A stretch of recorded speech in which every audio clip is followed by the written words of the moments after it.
ನಮಸ್ಕಾರ. ಇವತ್ತು, ನಾಳೆ ಮತ್ತು ನಾಡಿದ್ದು 3 ದಿನಗಳ ಕಾಲ ಸಾರ್ವತ್ರಿಕ ದಸ್ತಿಯ ಆಶ್ರಯದಲ್ಲಿ ರಸ್ತೆ ಸುರಕ್ಷತೆ ಮತ್ತು ಸಾಮಾಜಿಕ ಜಾಗೃತಿ ಎನ್ನುವ ವಿಷಯವಾಗಿ ಮತ್ತು 3ನೆಯ ದಿನ ಜೀವನದಲ್ಲಿ ಸುರಕ್ಷತೆ ಅನ್ನುವ ವಿಷಯವಾಗಿ ಉಪನ್ಯಾಸ ಕಾರ್ಯಕ್ರಮ ಪ್ರಾತ್ಯಕ್ಷಿಕೆಯೊಂದಿಗೆ ನಡೆಯಲಿಕ್ಕಿದೆ. ಅದನ್ನು ನಡೆಸಿಕೊಡ್ಲಿಕ್ಕಿರುವವರು ಶ್ರೀ ಎಸ್ ವಿಶ್ವೇಶ್ವರಯ್ಯ ಅವರಿವತ್ತು ನಮ್ಮ ಜೊತೆಗಿದ್ದಾರೆ. ಅವರಿಗೆ ತಮ್ಮೆಲ್ಲರ ಪರವಾಗಿ, ಸಂಸ್ಥೆಯ ಪರವಾಗಿ ಹೃತ್ಪೂರ್ವಕ ಸ್ವಾಗತವನ್ನು ಕೋರ್ತೇನೆ.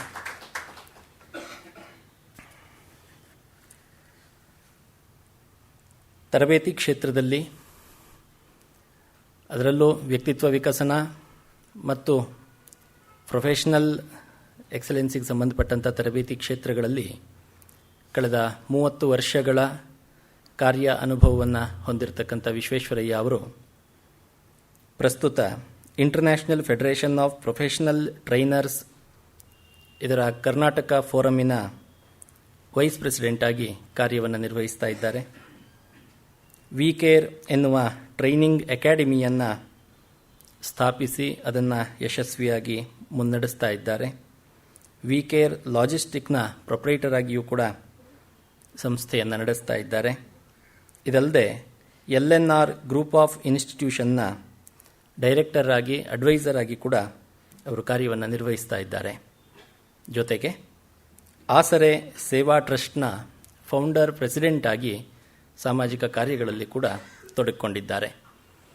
Hospitality, employee logistics, transportation, education ಮತ್ತು ಟ್ರೈನಿಂಗ್, ಈ 5 ಮುಖಗಳಲ್ಲಿ ಅತ್ಯಂತ ಕ್ರಿಯಾಶೀಲರಾಗಿ ಕಾರ್ಯವನ್ನು ನಿರ್ವಹಿಸ್ತಾ ಇರತಕ್ಕಂತಹ ವಿಶ್ವೇಶ್ವರಯ್ಯ ಅವರು ಈ 5 ಕ್ಷೇತ್ರಗಳಲ್ಲಿಯೂ ಕೂಡ ಅಪಾರ ಅನುಭವವನ್ನು ಪಡೆದಂಥವರು. ತಮ್ಮ ಅನುಭವವನ್ನು ಇವತ್ತು ಬೆಂಗಳೂರು ಕೇಂದ್ರಿತವಾಗಿ ಕಾರ್ಯನಿರ್ವಹಿಸ್ತಾ ಇರತಕ್ಕಂತಹ, ಬೆಂಗಳೂರಿನಲ್ಲೂ ಕಚೇರಿಗಳನ್ನು ಹೊಂದಿರತಕ್ಕಂತಹ ಮಲ್ಟಿನ್ಯಾಷನಲ್ ಕಂಪನಿಗಳು, ಕಾರ್ಪೊರೇಟ್ ಸಂಸ್ಥೆಗಳೇನಿದ್ದಾವೆ ಅವುಗಳ ಉನ್ನತಿಗೆ, ಅಲ್ಲಿನ ಕೆಲಸಗಾರರ ವ್ಯಕ್ತಿತ್ವ ವಿಕಸನಕ್ಕಾಗಿ ತಮ್ಮ ಅನುಭವವನ್ನು ಧಾರೆ ಎರಿತಾ ಬಂದಿದ್ದಾರೆ. ಅದು ವಿಪ್ರೋ ಇರಬಹುದು, ಮರ್ಸಿಡಿಸ್ ಬೆಂಜ್ ಇರಬಹುದು, ಪ್ರತಿಯೊಂದು ಕಂಪನಿಗಳು ಕೂಡ ವಿಶ್ವೇಶ್ವರಯ್ಯ ಅವರ ಸೇವೆಯನ್ನು ಪಡೀತಾ ಇವೆ. ಹಾಸ್ಪಿಟಾಲಿಟಿ ಕ್ಷೇತ್ರದಲ್ಲಿ ವಿಶ್ವೇಶ್ವರಯ್ಯ ಅವರ ಕಾರ್ಯವು ಕೂಡ ಅತ್ಯಂತ ಗಮನಾರ್ಹವಾದದ್ದು. ಕಾಮತ್ ಯಾತ್ರಿ ನಿವಾಸ್ ಗ್ರೂಪ್ ಇರಬಹುದು, ಹರ್ಷ ಹೋಟೆಲ್ ಆ್ಯಂಡ್ ಕನ್ವೆನ್ಷನ್ ಸೆಂಟರ್ ಇರಬಹುದು, ಹೋಟೆಲ್ ವುಡ್ಲ್ಯಾಂಡ್ಸ್ ಇರಬಹುದು, ದಾಸ್ ಪ್ರಕಾಶ್ ಗ್ರೂಪ್ ಇರಬಹುದು, ತಾಜ್ ಗ್ರೂಪ್ ಆಫ್ ಹೋಟೆಲ್ಸ್ ಇರಬಹುದು. ಈ ಎಲ್ಲ ಸಂಸ್ಥೆಗಳು ಕೂಡ ವಿಶ್ವೇಶ್ವರಯ್ಯ ಅವರ ದೀರ್ಘಕಾಲದ ಸೇವೆಯನ್ನು ಮತ್ತು ಅವರ ಅನುಭವದ ಲಾಭವನ್ನು ಪಡೆದುಕೊಂಡಿವೆ. ಲಾಜಿಸ್ಟಿಕ್ ಕ್ಷೇತ್ರದಲ್ಲಿ ಸಾಯಿಕೇರ್ ಸ್ಕೈವಿಂಗ್ಸ್ ಲಾಜಿಸ್ಟಿಕ್ಸ್ನ ಬಿಸ್ನೆಸ್ ಹೆಡ್ ಆಗಿ, Sudhir cranes and transport private ಲಿಮಿಟೆಡ್ನ ಸೀನಿಯರ್ ಮ್ಯಾನೇಜರ್ ಆಗಿ ವಿಶ್ವೇಶ್ವರಯ್ಯ ಅವರು ಕಾರ್ಯವನ್ನು ನಿರ್ವಹಿಸಿದ್ದಾರೆ.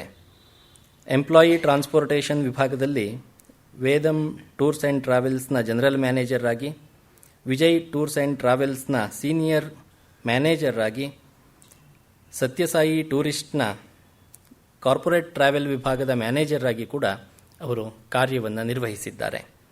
Goal setting, communication skills, leadership skills, customer relations, conflict management, time management, ಈ ರೀತಿಯ ವಿಷಯಗಳಲ್ಲದೆ, ವ್ಯಕ್ತಿತ್ವ ವಿಕಸನಕ್ಕೆ ಸಂಬಂಧಪಟ್ಟಂಥ ವಿಷಯಗಳಲ್ಲದೆ, ಒಂದು ಸಂಸ್ಥೆ, ಒಂದು ಸಂಘಟನೆಯ ಉನ್ನತಿಗೆ, ಅದರ ಕಾರ್ಯನಿರ್ವಹಣೆಯಲ್ಲಿನ ದಕ್ಷತೆಗೆ ಬೇಕಾದಂತಹ ಟೀಮ್ ಬಿಲ್ಡಿಂಗ್ ಸ್ಕಿಲ್ ಇರಬಹುದು, ರಿಸಲ್ಟ್ ಓರಿಯೆಂಟೇಷನ್ ವಿಭಾಗ ಇರಬಹುದು, ಪ್ರೊಡಕ್ಟಿವಿಟಿ ವಿಭಾಗ ಇರಬಹುದು, ಬಡ್ಜೆಟಿಂಗ್ ಆ್ಯಂಡ್ ಬಡ್ಜೆಟರಿ ಕಂಟ್ರೋಲ್ ವಿಭಾಗ ಇರಬಹುದು.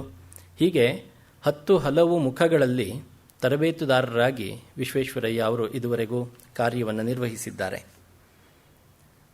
ಅವರ ಸುದೀರ್ಘ ಅನುಭವ, ಕಾರ್ಯದಕ್ಷತೆ ಇವುಗಳ ಪರಿಣಾಮವಾಗಿ, ಇವುಗಳ ಕಾರಣದಿಂದಾಗಿ ತಾಜ್ ಗ್ರೂಪ್ ಆಫ್ ಹೋಟೆಲ್ಸ್ ಅವರು ನಡೆಸಿದ ಒಂದು ಟ್ರೈನಿಂಗ್ ಪ್ರೋಗ್ರಾಂನಲ್ಲಿ 3 ಬಾರಿ ಸರ್ವೀಸ್ ಎಕ್ಸಲೆನ್ಸ್ಗಾಗಿ ಅವರು ಗೌರವಕ್ಕೂ ಪಾತ್ರರಾಗಿದ್ದಾರೆ.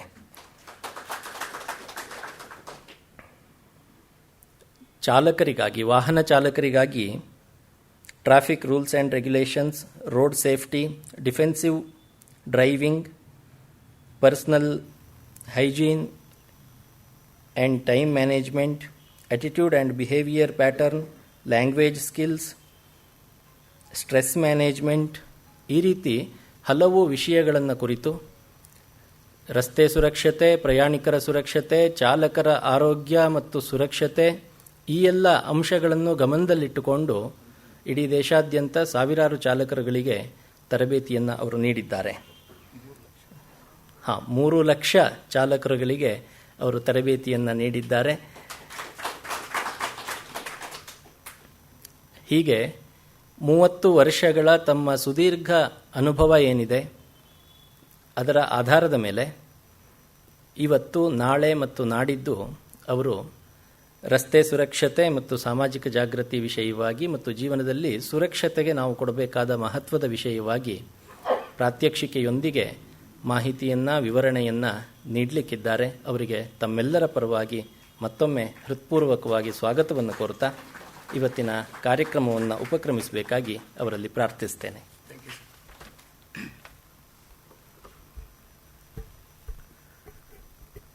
ಈ ಮಂಗಳವಾರದ ಮುಸ್ಸಂಜೆಯ ಈ ಕಾರ್ಯಕ್ರಮಕ್ಕೆ ತಮಗೆಲ್ಲ ಆತ್ಮೀಯ ಸ್ವಾಗತ ಕೋರ್ತಾ ನಾನು ಕಾರ್ಯಕ್ರಮ ಪ್ರಾರಂಭ ಮಾಡ್ತಾ ಇದ್ದೇನೆ.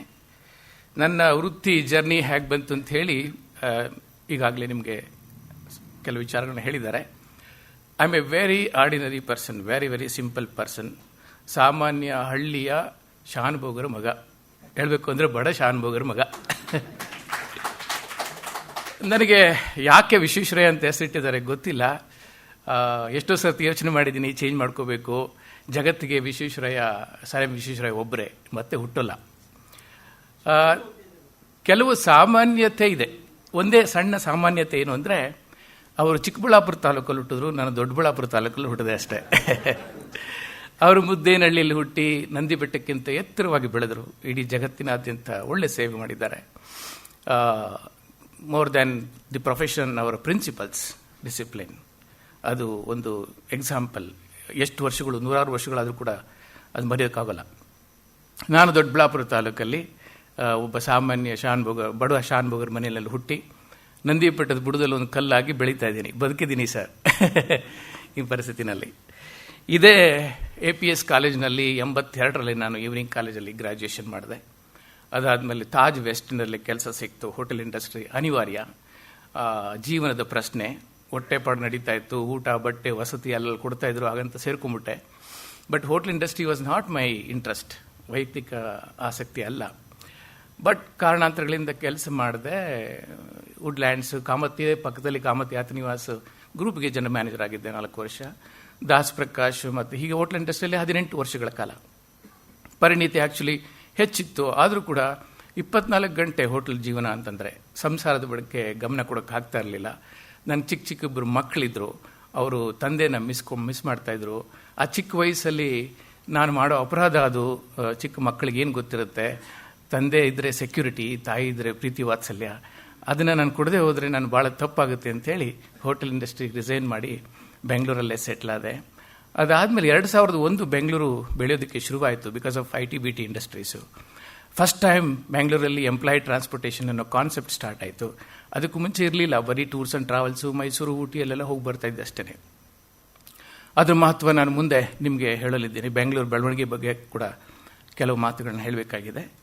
ಸೊ ಹಾಗಾಗಿ ನನಗೆ ಇಂಟ್ರೆಸ್ಟ್ ಇದ್ದಿದ್ದು ಈ ಟ್ರಾನ್ಸ್ಪೋರ್ಟ್ ಫೀಲ್ಡು. ಎರಡೂ ಒಂದೇ, ಹೋಟ್ಲ್ ಸರ್ವಿಸ್ ಇಂಡಸ್ಟ್ರಿ, ಟ್ರಾನ್ಸ್ಪೋರ್ಟ್ ಕೂಡ ಸರ್ವಿಸ್ ಇಂಡಸ್ಟ್ರಿನೇ. ಅದಕ್ಕಿಂತ ಇದು ಪ್ರಾಬ್ಲಮ್ ಹೆಚ್ಚಿದೆ. ಆದರೂ somehow I liked it. Unorganised sector ಇದೆಲ್ಲ, ಟ್ರಾನ್ಸ್ಪೋರ್ಟ್ ಫೀಲ್ಡ್ ಅನ್ಆರ್ಗನೈಸ್ಡ್ ಸೆಕ್ಟರ್. ಆಗ 2001ರಲ್ಲಿ ನನಗೇನು ಗೊತ್ತಿಲ್ಲ ಫೀಲ್ಡು. ಡಿಸೈಡ್ ಮಾಡಿದೆ ಹೋಟೆಲಲ್ಲಿ ಕೆಲಸ ಮಾಡೋದು ಬೇಡ ಅಂತೇಳಿ. ಅಲ್ಲಿಂದ ಹೊರಗಡೆ ಬಂದೆ. ಸತ್ಯಸಾಯಿ ಟೂರಿಸ್ಟ್ ಚಿದಂಬರ ಅವ್ರ ಪರಿಚಯ ಇತ್ತು. ಸೊ ಹಾಗಾಗಿ ಅಲ್ಲಿ ಜಾಯ್ನ್ ಆದೆ ಕಾರ್ಪೊರೇಟ್ ಮ್ಯಾನೇಜರ್ ಆಗಿ. ಭಾಳ ಕಷ್ಟ ಅನಿಸ್ತು ನನಗೆ. ವೆಹಿಕಲ್ ಅಂದರೆ ಏನಂತ ಗೊತ್ತಿಲ್ಲ, RTO ರೂಲ್ಸ್ ಆ್ಯಂಡ್ ರೆಗ್ಯುಲೇಷನ್ಸ್ ಅಂದರೆ ಏನೂ ಗೊತ್ತಿಲ್ಲ. Handling drivers is another biggest problem. Even today biggest challenge ಅಂದರೆ ಡ್ರೈವರ್ಸೇನೆ ಆ್ಯಕ್ಚುಲಿ. ಸೊ ಹಾಗಾಗಿ ಯಾರೋ ಹಿರಿಯರು, ನಿಮ್ಮ ಹಾಗೆ ಹಿರಿಯರು ಅಲ್ಲಿ ನನಗೆ ಹೇಳಿದ್ರು, ಇಲ್ಲ 2 ದಿನ ನೀವು ಕೂತ್ಕೊಳ್ಳಿ, ಯು ವಿಲ್ ಅಂಡರ್ಸ್ಟ್ಯಾಂಡ್ ಎವ್ರಿಥಿಂಗ್ ಅಂತ. ಹಾಗೆ ಆಯಿತು. ನನಗೆ 3 ದಿನಕ್ಕೆ ನನಗೆಲ್ಲ ಗೊತ್ತಾಗಕ್ಕೆ ಶುರುವಾಯಿತು. Since I came from hotel industry, I became very close with corporate segment. ಭಾಳ ಬೇಗ ನನಗೆ ಅಡ್ಜಸ್ಟ್ ಆಗೋಕ್ಕೆ ಅನುಕೂಲ ಆಯಿತು. ಸರಿ, ಆಗ ಕಿಲೋಮೀಟರ್ ಬೇಸಿಸ್ಸು, ಡ್ರಾಪ್ ಮಾಡೋದು, ಡ್ರಾಪ್ ಇನ್ನು, ಲಾಗಿನ್ನು, ಲಾಗೌಟು, ಟ್ರಿಪ್ಸು ಏನೆಲ್ಲ ಶುರುವಾಯಿತು. ಹಾಗೆ ನನ್ನ ಜರ್ನಿ ಪ್ರಾರಂಭ ಆಯಿತು. ಆ್ಯಕ್ಚುಲಿ ನಾನು I am not A trainer, ಅದು ನನ್ನ ಹಾಬಿ ಅಷ್ಟೇ. ಅದು ಆಗ ನನಗೆ ಅದು ತೀರಾ ಅವಶ್ಯಕ ಅನ್ನಿಸ್ತು. ಎಕ್ಸ್ಪೆಕ್ಟೇಷನ್ ಫ್ರಮ್ ದ ಡ್ರೈವರ್ಸ್ ಬಹಳ, ಸಮಾಜ ಎಕ್ಸ್ಪೆಕ್ಟ್ ಮಾಡೋದು ತುಂಬ. ಅವರ ಆಟಿಟ್ಯೂಡ್ ಸರಿ ಇಲ್ಲ, ಬಿಹೇವಿಯರ್ ಸರಿ ಇಲ್ಲ, ಕೊಳಕಾಗಿರ್ತಾರೆ, ಅಬ್ಯೂಸಿವ್ ಲ್ಯಾಂಗ್ವೇಜಲ್ಲಿ ಮಾತಾಡ್ತಾರೆ, ಗಾಡಿಗಳನ್ನ ಸರಿಯಾಗಿ ಇಟ್ಕೊಳ್ಳಲ್ಲ, ಹೀಗೆ ಅನೇಕ ಕಂಪ್ಲೇಂಟ್ಸ್ ಇವತ್ತಿಗೂ ಇದೆ. ಬಟ್ ಎಷ್ಟೋ ವಾಸಿ. ಹಾಗಿದ್ರೆ ಅವ್ರನ್ನ ಯಾರು ಟ್ರೈನ್ ಮಾಡ್ತಿದ್ದಾರೆ? There is no diploma course for drivers. ಎಲ್ಲೋ ಎದ್ದು ಬಿದ್ದು ಡ್ರೈವರ್ಸ್ ಆಗ್ತಾರೆ. ಆಮೇಲೆ ಪ್ರೊಫೆಷನಲ್ 2 ವರ್ಷ 3 ವರ್ಷ ಎಕ್ಸ್ಪೀರಿಯನ್ಸ್ ಆದಮೇಲೆ ಒಂದು 4 ಜನಕ್ಕೆ ಏಟ್ ಕೊಟ್ಟು ಆಮೇಲೆ ಪರ್ಫೆಕ್ಟ್ ಡ್ರೈವರ್ಸ್ ಅಂತ ಅನಿಸ್ಕೊಡ್ತಾರೆ. ಆದರೆ ಬೇರೆ ದೇಶಗಳಲ್ಲಿ ಇರೋ ಹಾಗೆ ಭಾರತದಲ್ಲಿ ಅದಿರಲಿಲ್ಲ. ಈಗ ಪ್ರಾರಂಭ ಆಗ್ತಾ ಇದೆ. ಸುಪ್ರೀಂ ಕೋರ್ಟ್ ಅದರ ಬಗ್ಗೆ ತುಂಬ ಸೀರಿಯಸ್ ಆಗಿ ತೊಗೊಂಡಿದ್ದಾರೆ. ಇನ್ನು ಮುಂದೆ ವೃತ್ತಿಪರ ಚಾಲಕರಾಗಬೇಕಾದ್ರೆ 10-12 ಸಬ್ಜೆಕ್ಟ್ಗಳ ಒಂದು ಟ್ರೈನಿಂಗ್, ಒಂದು ಡಿಪ್ಲೊಮಾ ಕೋರ್ಸ್ ಅಂತ ಅವ್ರಿಗೆ ಆಗಬೇಕಾಗಿದೆ. ಅದನ್ನು ನನ್ನ ಮುಂದಿನ ಕಾರ್ಯಕ್ರಮದಲ್ಲಿ ನಿಮಗೆಲ್ಲ ಹೇಳ್ತಾ ಇದ್ದೀನಿ. ಸೊ ಹಾಗಾಗಿ ಅದು ಒಂದು. ಎರಡನೇದಾಗಿ, ಏನೋ ಒಂದು ವೆಹಿಕಲ್ ಹಾಕೊಂಡ್ಬಿಟ್ಟು ಬೆಂಗಳೂರಿಗೆ ಬಂದ್ಬಿಟ್ರೆ ಜೀವನ ಸಾರ್ಥಕ ಆಗ್ಬಿಡುತ್ತೆ, ಸಾಕಷ್ಟು ಸಂಪಾದನೆ ಮಾಡ್ಬೋದು ಅಂಥೇಳಿ ಬಂದ ಅನೇಕ ಗ್ರಾಮೀಣ ಪ್ರದೇಶದ ಯುವಕರು ಬರ್ಬಾದ್ ಆಗಿದ್ದನ್ನು ನಾನು ನೋಡಿದ್ದೀನಿ. ಸರ್ವನಾಶ ಆಗಿದ್ದನ್ನು ನಾನು ನೋಡಿದ್ದೀನಿ. ಕಣ್ಣಲ್ಲಿ ನೀರಿಟ್ಕೊಂಡಿರೋದು ನೋಡಿದ್ದೀನಿ. ಆತ್ಮಹತ್ಯೆ ಮಾಡ್ಕೊಂಡಿರೋದು ನೋಡಿದ್ದೀನಿ. ಅನೇಕ ಕಥೆಗಳು. Then I strongly believe from the day one even today, ignorance is a root cause for poverty in India. ಪಾಪ ಅವ್ರಿಗೆ ನೀವು ಯಾರಾದರೂ ಅಮಾಯಕರಿಗೆ ಉದ್ಧಾರ ಆಗಪ್ಪ ನೀನು ಅಂತ ಹೇಳಿ 1 ಲಕ್ಷ ರೂಪಾಯಿ ಕೊಡಿ, ಬೇಡ 10,000 ರೂಪಾಯಿ ಕೊಡಿ, ಒಂದೊಂದು ಗಂಟೆನಲ್ಲಿ ಕಳ್ಕೊಂಡ್ಬಿಟ್ಟಿರ್ತಾನು. He doesn't know how to retain that money. They are ignorant people. Ignorance is nothing but godliness. ಅದನ್ನು ಎಕ್ಸ್ಪ್ಲಾಯ್ಟ್ ಮಾಡೋ ಜನಗಳು ಜಾಸ್ತಿ ನಮ್ಮ ದೇಶದಲ್ಲಿ. ಸೊ ಹಾಗಾಗಿ ಆಗ ನಾನು ನೋಡ್ತಾ ಇದ್ದಿದ್ದೇನು ಅಂತಂದರೆ 50,000 60,000 ಬಿಲ್ಗಳಾಗ್ತಾ ಇತ್ತು. ಆದರೆ ಆ ಡ್ರೈವರ್ ಕೈಗೆ ಹೋಗ್ತಾ ಇದ್ದಿದ್ದು 50% ಅಷ್ಟೇ. ಆ 50%ಅಲ್ಲಿ ಅವನು ಡೀಸೆಲ್ ಅಂತ ಖರ್ಚು ಮಾಡ್ತಾನ, EMI ಕಟ್ತಾನ, ತನ್ನ ಜೀವನ ಅಂತ ನಡೆಸ್ತಾನ, ವೆಹಿಕಲ್ ಮೇಂಟೆನೆನ್ಸ್ ಮಾಡ್ತಾನ. It's very difficult situation. ಆಗ ಈ ಕಷ್ಟಗಳನ್ನೆಲ್ಲ ನೋಡಿ ನಾನು ಇವ್ರನ್ನ ಎಜುಕೇಟ್ ಮಾಡಬೇಕು ಅಂತ ಹೇಳಿ ಶುರು ಮಾಡಿದೆ. 40 ಜನ 50 ಜನ ಡ್ರೈವರ್ಗಳನ್ನ ಸೇರಿಸ್ಕೊಂಡು ಅವ್ರಿಗೆ ಬುದ್ಧಿವಾದ ಹೇಳೋದಕ್ಕೆ ಶುರು ಮಾಡಿದೆ. Look, you are doing business, ದಯವಿಟ್ಟು ಅರ್ಥ ಮಾಡ್ಕೊಳ್ಳಿ. ಬಿಸ್ನೆಸ್ಸಲ್ಲಿ 2 ಮುಖ ಇರುತ್ತೆ. ಒಂದು ಆಪರೇಷನ್ಸು, ಇನ್ನೊಂದು ಅಕೌಂಟಿಂಗ್. ಪ್ರಾಪರ್ ಅಕೌಂಟಿಂಗ್ ಮಾಡಲಿಲ್ಲ ಅಂತಂದರೆ ನೀನು ಉದ್ಧಾರ ಆಗಲ್ಲ. ಹೀಗೆ ನೀವು ಡಾಕ್ಯುಮೆಂಟೇಷನ್ ಮೇಂಟೈನ್ ಮಾಡಬೇಕು.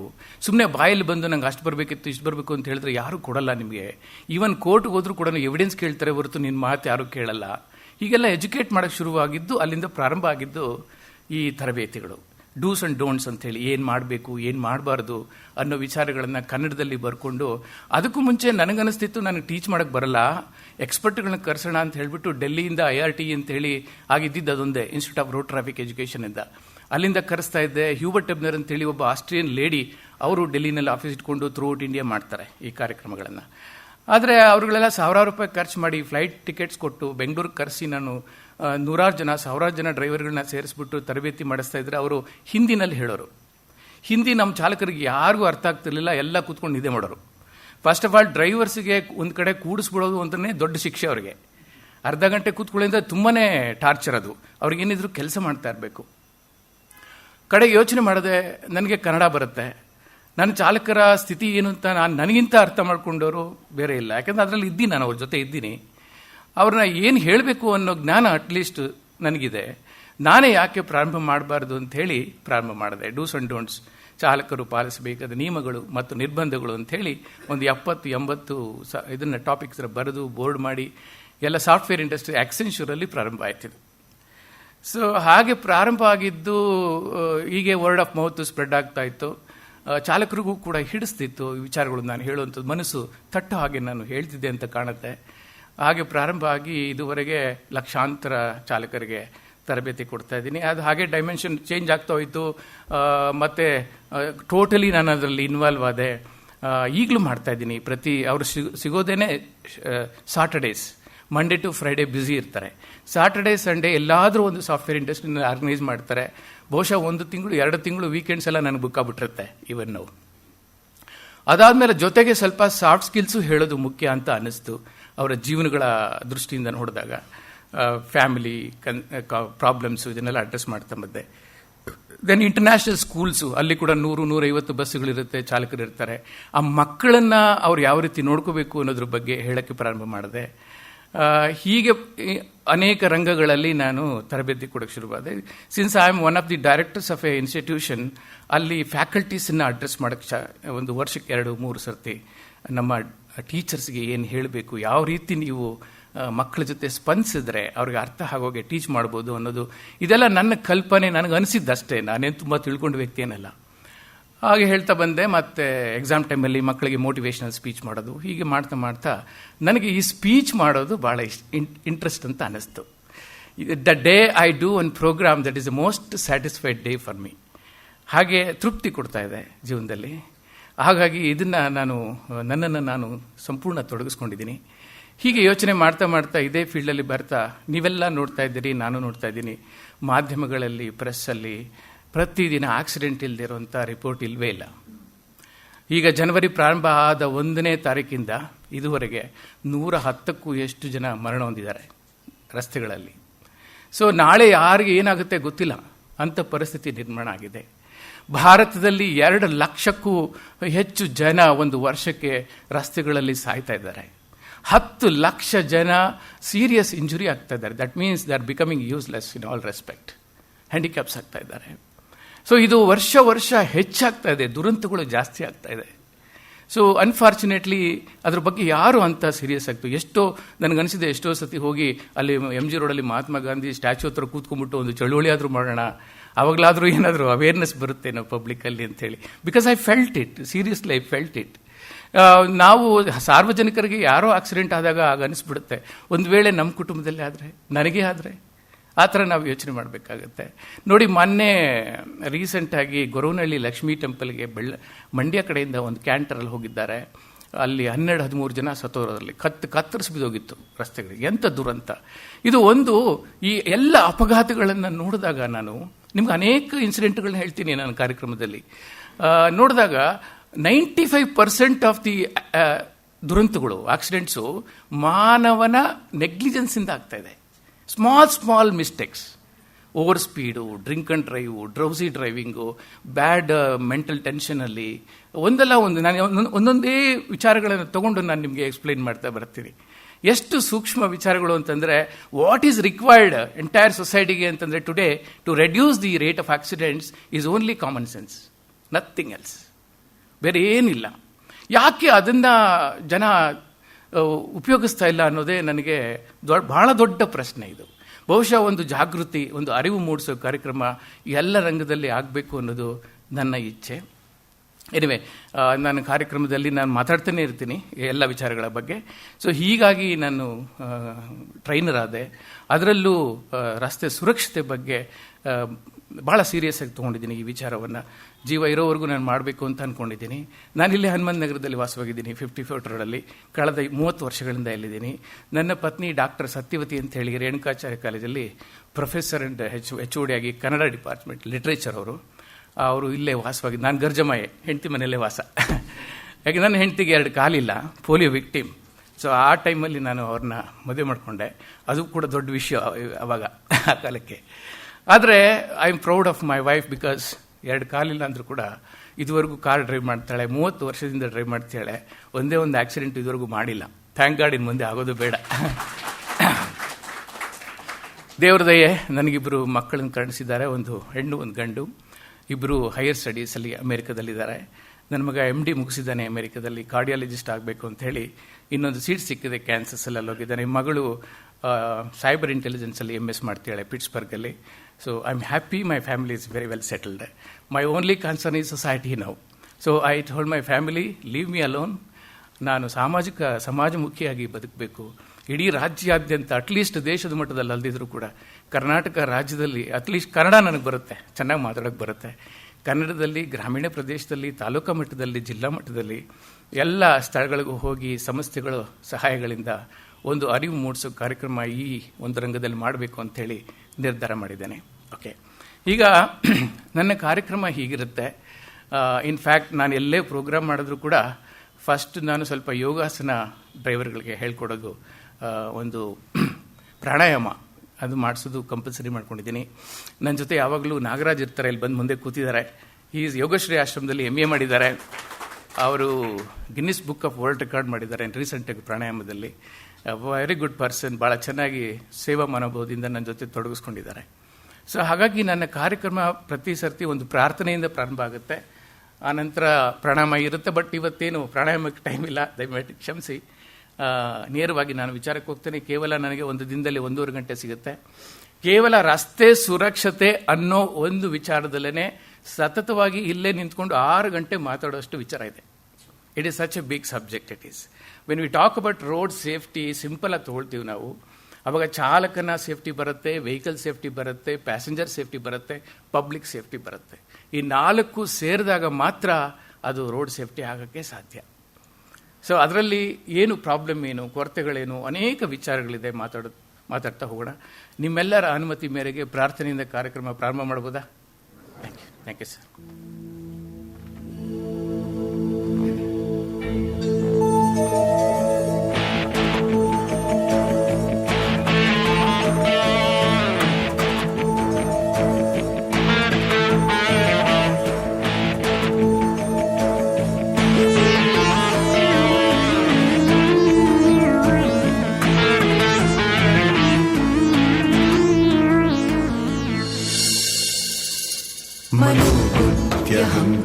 मनोबुद्ध्यहङ्कारचित्तानि नाहं न च श्रोत्रजिह्वे न च घ्राणनेत्रे न च व्योमभूमिर्न तेजो न वायुः चिदानन्दरूपः शिवोऽहं शिवोऽहं चिदानन्दरूपः शिवोऽहं शिवोऽहं चिदानन्दरूपः शिवोऽहं शिवोऽहं चिदानन्दरूपः शिवोऽहं शिवोऽहं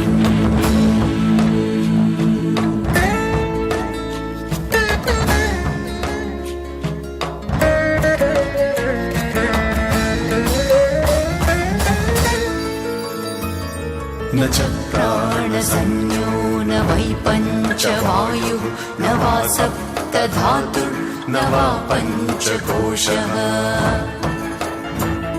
न वा पाणिपादौ न चोपस्तपायुः चिदानन्दरूपः शिवोऽहं शिवोऽहं चिदानन्दरूपः शिवोऽहं शिवोऽहं चिदानन्दरूपः शिवोऽहं शिवोऽहं चिदानन्दरूपः शिवोऽहं शिवोऽहं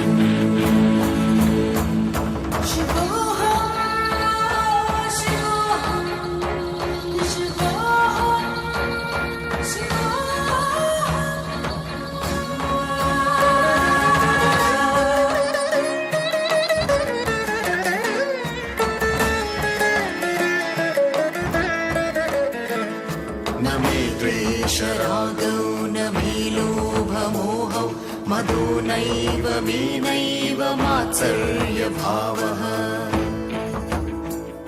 न धर्मो न चार्तो न कामो न मोक्षः चिदानन्दरूपः शिवोऽहं शिवोऽहं चिदानन्दरूपः शिवोऽहं शिवोऽहं चिदानन्दरूपः शिवोऽहं शिवोऽहं चिदानन्दरूपः शिवोऽहं शिवोऽहम् ॐ नमः शिवाय ॐ नमः शिवाय शताय तथा शताय तथा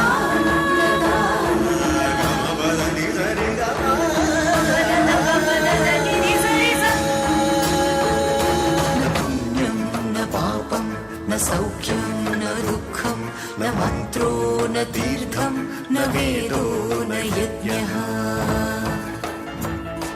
अहं भोजनं नैव भोजं न भोक्तः चिदानन्दरूपः शिवोऽहं शिवोऽहं चिदानन्दरूपः शिवोऽहं शिवोऽहम्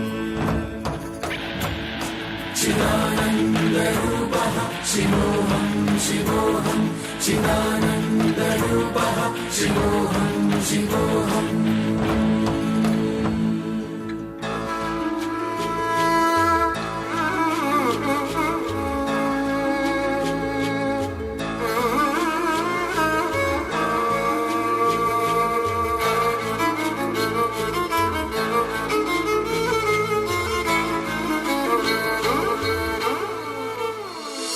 न मे मृत्युशङ्का न मे जातिभेदः पिता नैव मे नैव माता न जन्मा न बन्धुर्न मित्रं गुरुर्नैव शिष्यः चिदानन्दरूपः शिवोऽहं शिवोऽहं चिदानन्दरूपः शिवोऽहं शिवोऽहम् चिदानन्दरूपः शिवोऽहं शिवोऽहं चिदानन्दरूपः शिवोऽहं शिवोऽहम्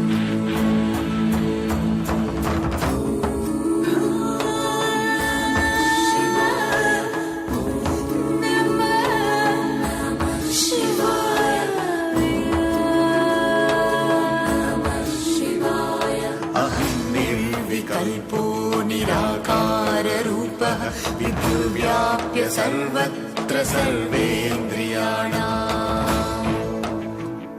सदा मे समत्वं न मुक्तिर्न बन्धः चिदानन्दरूपः शिवोऽहं शिवोऽहं चिदानन्दरूपः शिवोऽहं शिवोऽहम्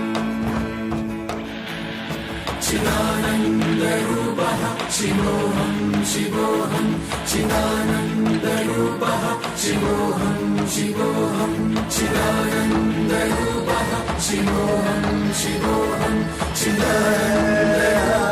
शिवोऽहं शिवोऽहं चिदानन्दरूपः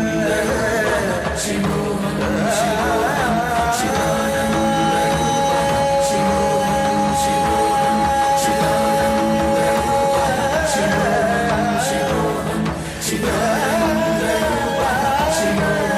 शिवोऽहं चिदानन्दरूपः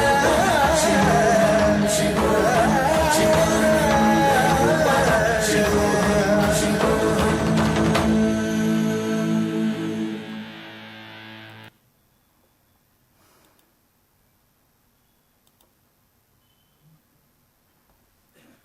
ನಿರ್ವಾಣ ಶತಕದ ಈ ಹಾಡಿನೊಂದಿಗೆ ಕಾರ್ಯಕ್ರಮ ಪ್ರಾರಂಭ ಮಾಡ್ತಾ ಇದ್ದೇನೆ.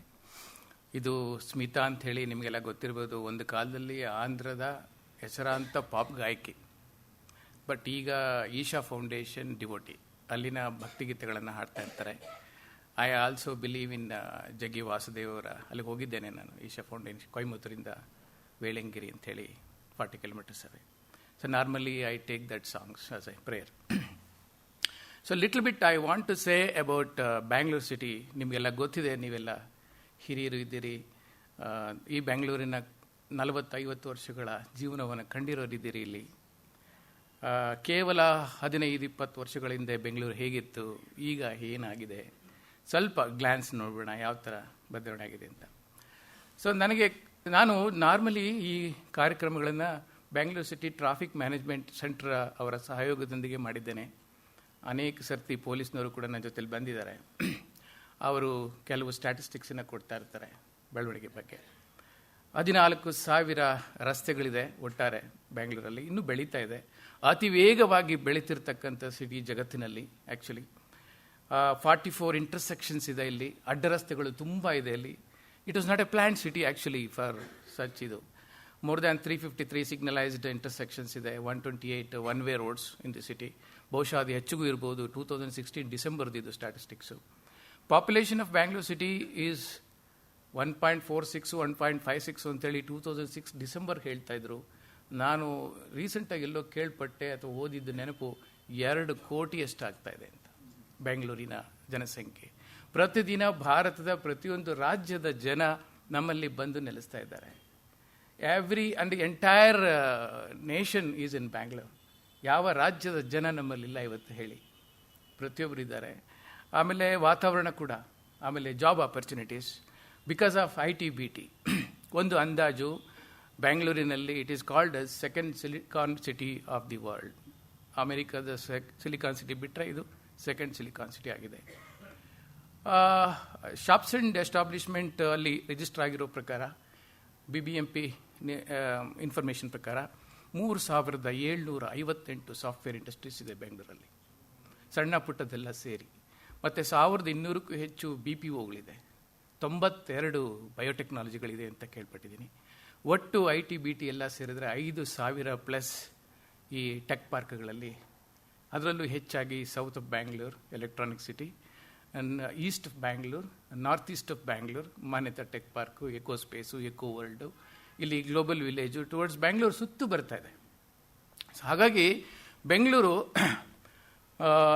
ಈ ದಿಕ್ಕಿನಲ್ಲಿ ಬೆಳೀತಿದೆ ಅಂತ ಹೇಳೋದು ಕಷ್ಟ. ಎಲ್ಲ ದಿಕ್ಕಿನಲ್ಲೂ ಕೂಡ ಬೆಳೀತಾ ಇದೆ. I was talking about A village. ನಾನು ಒಂದು ರಿಮೋಟ್ ಹಳ್ಳಿಯಿಂದ ಬಂದೆ ಅಂತ ಹೇಳಿ ತಮಗೆಲ್ಲ ಹೇಳಿದೆ. ಈಗ my village is also part of a Bangalore. It is already submerged. Doddaballapur, Chikkaballapur is all extensions. ಒಂದು ಕಾಲ ಇದೆ, ಕೆಲವೇ ವರ್ಷಗಳಲ್ಲಿ ಬಹುಶಃ ನೀವೆಲ್ಲ ಅಥವಾ ನಾವು ನೋಡಲ್ವೇನೋ, ನಮ್ಮ ಮಕ್ಕಳು ನೋಡ್ಬೋದೇನೋ ಗೊತ್ತಿಲ್ಲ, ಅಥವಾ ನಾವೇ ನೋಡ್ಬೋದು. Mysuru may become one of the extensions of Bangalore. ಅತಿ ವೇಗವಾಗಿ ಬೆಳೀತಾ ಇದೆ. It is possible, just 135 kilometres. ನಗರ ಆ ಮಟ್ಟದಲ್ಲಿ ಬೆಳೀತಾ ಇದೆ. ಆದರೆ ದುರ್ದೈವ ಅಂದರೆ ಇನ್ಫ್ರಾಸ್ಟ್ರಕ್ಚರ್ ಹಾಗೇನೇ ಇಲ್ಲ. ಈಗ ಎಲ್ಲಿ ಬೇಕಾದ್ರೂ 20 ಫ್ಲೋರು 30 ಫ್ಲೋರು ಕಟ್ಬೋದು ಬಿಲ್ಡಿಂಗ್ಸ್. ಆದರೆ 20 ಫ್ಲೋರು ಅಷ್ಟು ಸಾವಿರಾರು ಮನೆಗಳು ಬಂದಾಗ ಅದಕ್ಕೆ ಚರಂಡಿಯಲ್ಲಿ ನೀರೆಲ್ಲಿ ಹೋಗಬೇಕು ಗೊತ್ತಿಲ್ಲ. ಈಗ ನೋಡಿ, ಬನ್ನೇರುಘಟ್ಟ ರೋಡ್ ಈಗ ಎಕ್ಸ್ಪ್ಯಾನ್ಷನ್ಗೆ ವೈಡನಿಂಗ್ ಮಾಡಬೇಕು ಅಂತ ನೋಡ್ತಿದ್ದಾರೆ. ಅಲ್ಲಿ ಎಷ್ಟು ಡೆವಲಪ್ ಆಗಿದೆ ಅಂದರೆ ಆ ರಸ್ತೆಗೆ ಏನೇನೂ ಸಾಕಾಗಲ್ಲ. ಅಲ್ಲಿ 2,000 ಮನೆಗಳು ಬಂದರೆ 4,000 ವೆಹಿಕಲ್ಸ್ ಬರುತ್ತೆ ಅಲ್ಲಿ, ಮನೆಗೆ 2 ಅಂತ ಇಟ್ಟುಕೊಂಡು ಕೂಡ. ಆಮೇಲೆ Bengaluru has got another land mark. ಇದು ಅಂತಂದರೆ ಹೆಚ್ಚಿನ ವಿಚಾರ ಅಂದರೆ, ಇಲ್ಲಿರೋಷ್ಟು ದ್ವಿಚಕ್ರ ವಾಹನಗಳು ಪ್ರಪಂಚದ ಯಾವುದೇ ಊರಲ್ಲೂ ಇಲ್ಲ.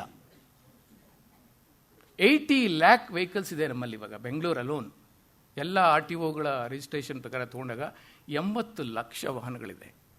80 ಲಕ್ಷ ವಾಹನಗಳಲ್ಲಿ 70% ಅಂದರೆ ಅರೌಂಡ್ 45-50 ಲ್ಯಾಕ್ಸ್ ದ್ವಿಚಕ್ರ ವಾಹನಗಳೇ ಇದೆ.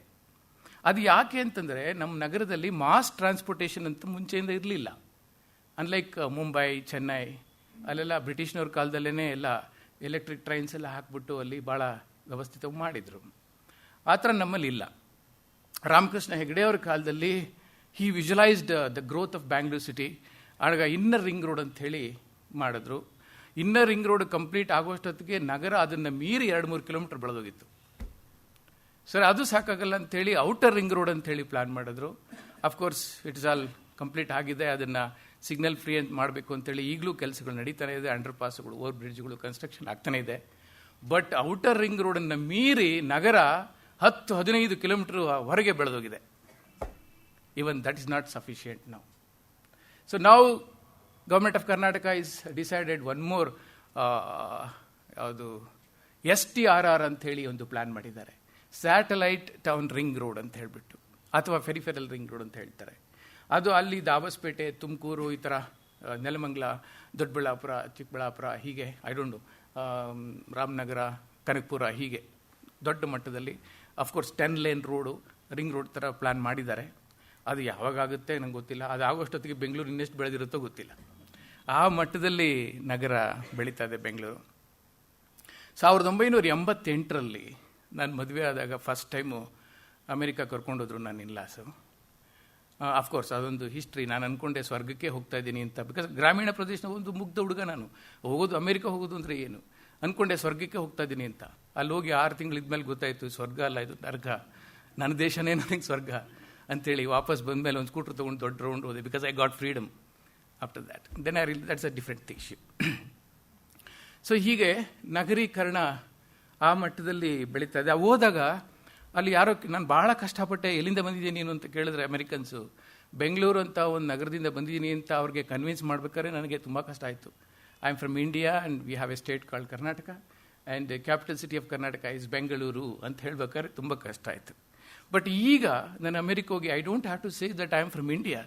I can simply say I am from Bangalore. That's it. Globally ಅಷ್ಟು ಹೆಸರುವಾಸಿ ಆಗಿದೆ ಇದು.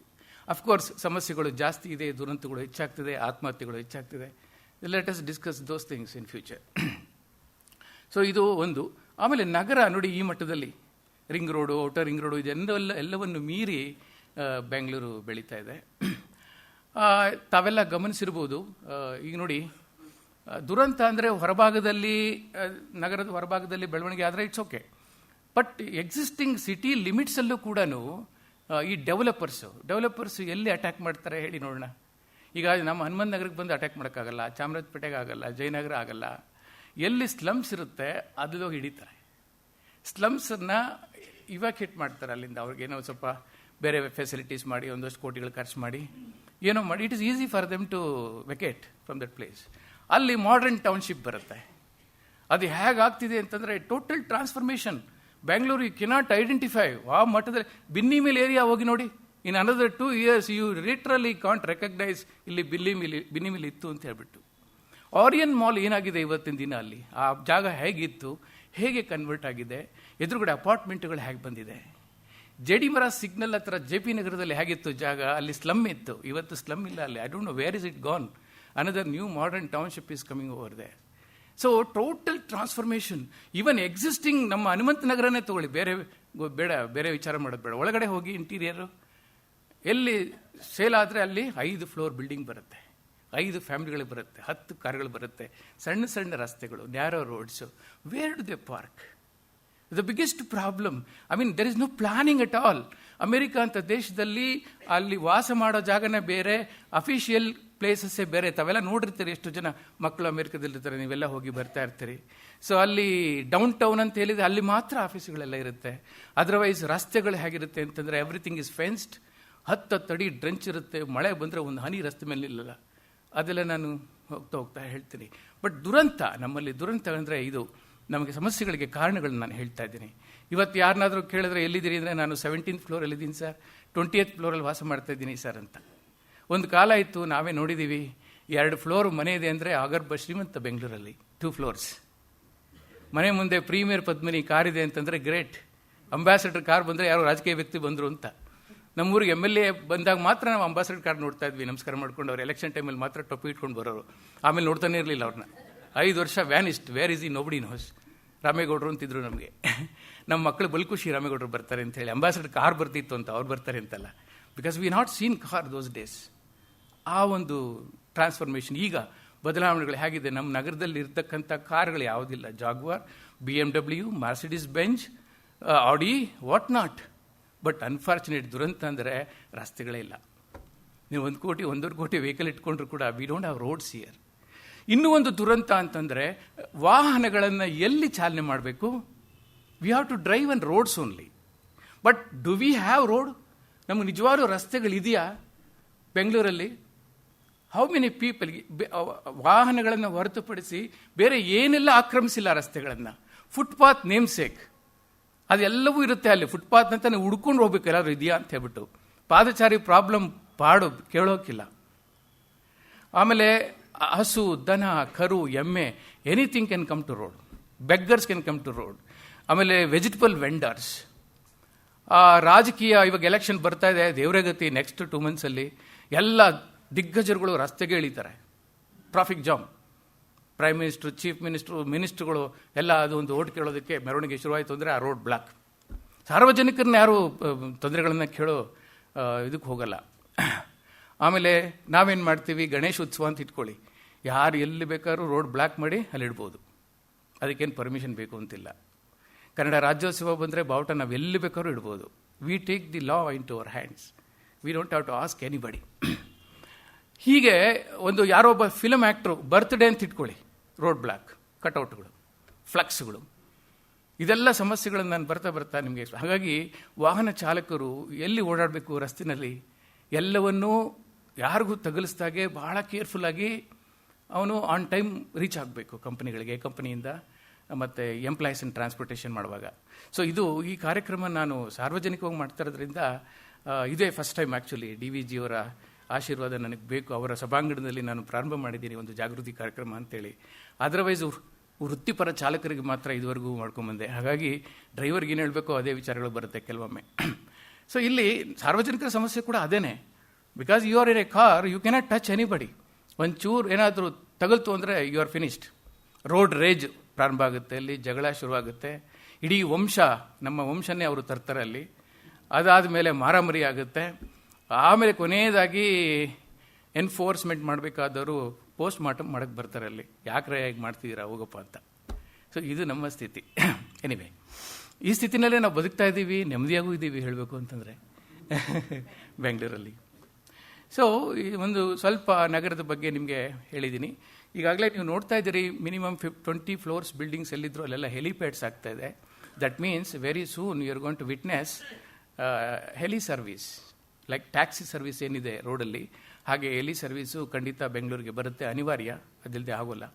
ಸೊ ದಟ್ ಏರ್ಪೋರ್ಟಿಂದ ಇಳಿದಾಗ ನೇರವಾಗಿ ಬಿಲ್ಡಿಂಗ್ ಮೇಲೆ ಲ್ಯಾಂಡ್ ಆಗ್ಬೋದು, like any other city, New York and London, Hong Kong, Bangkok, ಅಲ್ಲೆಲ್ಲ ಮಲ್ಟಿ ಸ್ಟೋರಿ ಬಿಲ್ಡಿಂಗ್ಗಳಿರೋದ್ರಿಂದ ನೇರವಾಗಿ ಹೆಲಿ ಸರ್ವಿಸು ಪ್ರಾರಂಭ ಆಗುತ್ತೆ. So can we have a small video how Bangalore, why what made Bengaluru to develop? So ಅದು ಅಂತ ಹೇಳಿ ನಾನು ಈ ಪ್ರತಿಯೊಂದು ವಿಚಾರಕ್ಕೂ ಒಂದೊಂದು ವಿಡಿಯೋ ತೋರಿಸ್ತೇನೆ, ತಮಗೆ ಬೇಜಾರಿಲ್ಲ ಅಂದರೆ. ಅದೇನು ಜಾಸ್ತಿ ಇರಲ್ಲ, 2 ನಿಮಿಷ 1 ನಿಮಿಷ ಆ ಥರದ ಸಣ್ಣ ಸಣ್ಣ ತುಣುಕುಗಳು, ಅದನ್ನು ಅಳವಡಿಸ್ಕೊಂಡಿದ್ದೀನಿ. Thank you sir. Real estate mafia 100 ಕೆರೆಗಳನ್ನ ನುಂಗಾಕಿದ್ರು ಕೂಡ ಇನ್ನೂ ಸ್ವಲ್ಪ ಗ್ರೀನರಿ ಅಂತ ಉಳ್ಕೊಂಡಿದ್ದೀವಿ ನಮ್ಮ ಸಿಟಿಲಿ, ಬೆಳೀತಾ ಇದೆ. ದಟ್ ಈಸ್ ದಿ ಒಂದು ಸಂತೋಷದ ವಿಚಾರ.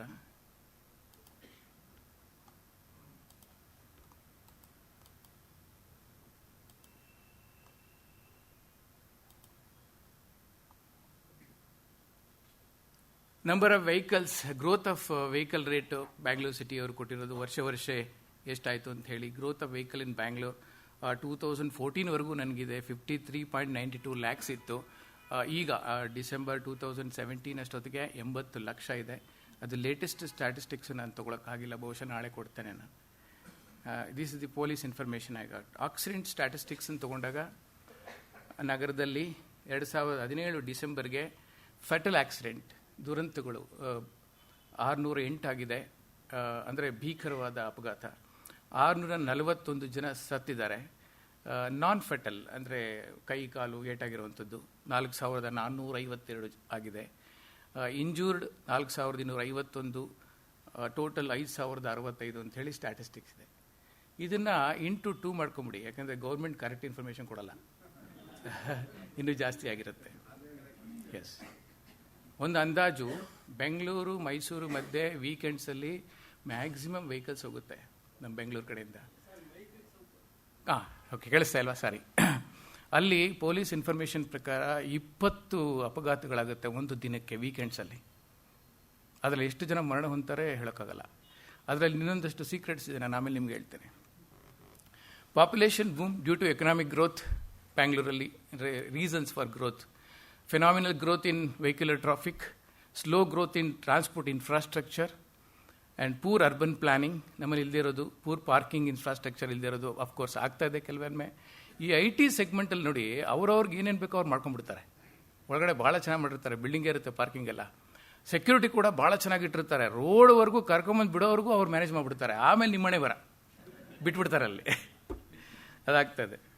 And indiscipline among road users leading to traffic congestion and bottlenecks, road accidents leading to death and traumatic injuries, air and noise pollution. ಇದೆಲ್ಲ ನಮಗೆ ಆಗ್ತಾ ಇರೋದು ಪ್ರೆಸೆಂಟ್ ಸಿನಾರಿಯೋ ಬೆಂಗಳೂರಲ್ಲಿ. ಈ ರೋಡ್ ರೇಜ್ ಬಗ್ಗೆ ಅದೇ ನಮ್ಮ ಆಟಿಟ್ಯೂಡು ಬದಲಾಗಬೇಕು ಅಷ್ಟೇ. ಸಾರ್ವಜನಿಕರ ಎಲ್ಲರ ಆಟಿಟ್ಯೂಡು ಬದಲಾಗಬೇಕು. ಹೊರದೇಶಗಳಲ್ಲಿ ನೀವೆಲ್ಲ ನೋಡಿದಿರಿ ಎಂಥ ಡಿಸಿಪ್ಲಿನ್ ಇರುತ್ತೆ ಅಂತ ಹೇಳಿ. ಈವನ್ ಚೈನಾ ಅಂತ ದೇಶ, ನಮಗಿನ ಪಾಪ್ಯುಲೇಷನ್ ಹೆಚ್ಚಿದ್ರು ಕೂಡ ಒಂದು 2-ವೇ ರಸ್ತೆಯಲ್ಲಿ, ನ್ಯಾರೋ ರಸ್ತೆಯಲ್ಲಿ ಎಂಥ ಡಿಸಿಪ್ಲಿನ್ ಇರುತ್ತೆ. ಯಾರೂ ವೈಲೇಟ್ ಮಾಡಲ್ಲ. ಯಾರು ಪೊಲೀಸ್ನವರು ಕಾಯ್ಕೊಂಡಿದ್ದು ಟ್ರಾಫಿಕ್ ಮ್ಯಾನೇಜ್ಮೆಂಟ್ ಮಾಡಬೇಕು ಅನ್ನೋದು ತಪ್ಪು ಕಲ್ಪನೆ. ಎಲ್ಲಿವರೆಗೆ ಎಷ್ಟು ಜನ ಮ್ಯಾನ್ ಪವರ್ ಕೊಡೋಕ್ಕೆ ಸಾಧ್ಯ? It's highly impossible. Unless and until ನಾವು ಬದಲಾವಣೆ ಆಗದೆ ಹೋದರೆ ಈ ಸಮಸ್ಯೆಗೆ ಖಂಡಿತ ಪರಿಹಾರ ಸಿಗೋಲ್ಲ. ಯಾರನ್ನೂ ಬ್ಲೇಮ್ ಮಾಡಿ ಪ್ರಯೋಜನ ಇಲ್ಲ. ಸರ್ಕಾರದ ಮೇಲೆ ಡಿಪೆಂಡ್ ಆಗೋದಂತೂ ಮೂರ್ಖತನ, ಆಗಲ್ಲ ನಮಗೆ. ನೋಡಿ, ಫಾರ್ ಎಕ್ಸಾಂಪಲ್ ದುಬೈ. ಕಳೆದ ವರ್ಷ ಜೂನಲ್ಲಿ ಒಂದು ಟ್ರಿಪ್, ನಾನು ಪ್ರತಿ ವರ್ಷ 1 ವಾರ ದೇಶಕ್ಕೆ ಹೋಗಿ ಬರೋದು ನನ್ನ ಹವ್ಯಾಸ. 1 ವಾರ ಸ್ನೇಹಿತರ ಜೊತೆ ಹೋಗಿದ್ದೆ ನಾನು. ಹೀಗೆ ಅಲ್ಲಿ UAE, United Arab Emirates population ಬಂದು 20 ಲಕ್ಷ. ಆ 20 ಲಕ್ಷ ಜನಸಂಖ್ಯೆಗೆ ಕೆಲಸ ಮಾಡೋಕ್ಕೆ ನಾವು ಭಾರತೀಯರು, ಪಾಕಿಸ್ತಾನದವರು, ಬಾಂಗ್ಲಾದೇಶದವರು, ಆಫ್ರಿಕನ್ಸು ಇರೋರು 40 ಲಕ್ಷ ಜನ. So 40 lakh people, they work for 20 lakh people there. But they control them, highly disciplined. ಎಲ್ಲ ಒಂದು ರೀತಿ ರಸ್ತೆಗಳಲ್ಲಿ ಬಫರ್ಸ್ ಹಾಕ್ಬಿಟ್ಟಿರ್ತಾರೆ, ಅದು ಮಾನಿಟರ್ ಮಾಡ್ತಾ ಇರುತ್ತೆ, ಸ್ಪೀಡನ್ನೆಲ್ಲ ಮಾನಿಟರ್ ಮಾಡ್ತಾ ಇರುತ್ತೆ. 100 ಕಿಲೋಮೀಟರ್ ಎಬೋವ್ ಹೋದರೆ ರಸ್ತೆಗಳು ತುಂಬ ಚೆನ್ನಾಗಿರುತ್ತೆ. ಅಲ್ಲಿ ಹಂಪು, ಹೈವೇ, ಹಳ್ಳ ಅಂತ ಇರೋದೇ ಇಲ್ಲ. ಹಂಪು ಹಳ್ಳ ಏನಾದರೂ ಇದ್ದು ಎತ್ತಾಕೊಂಡು ಹೋಗ್ತಿದೆ ಅಂದರೆ ಭಾರತ ಅದು, ಇಲ್ಲಾಂದರೆ ನಮ್ಗೆ ಅವಮಾನ.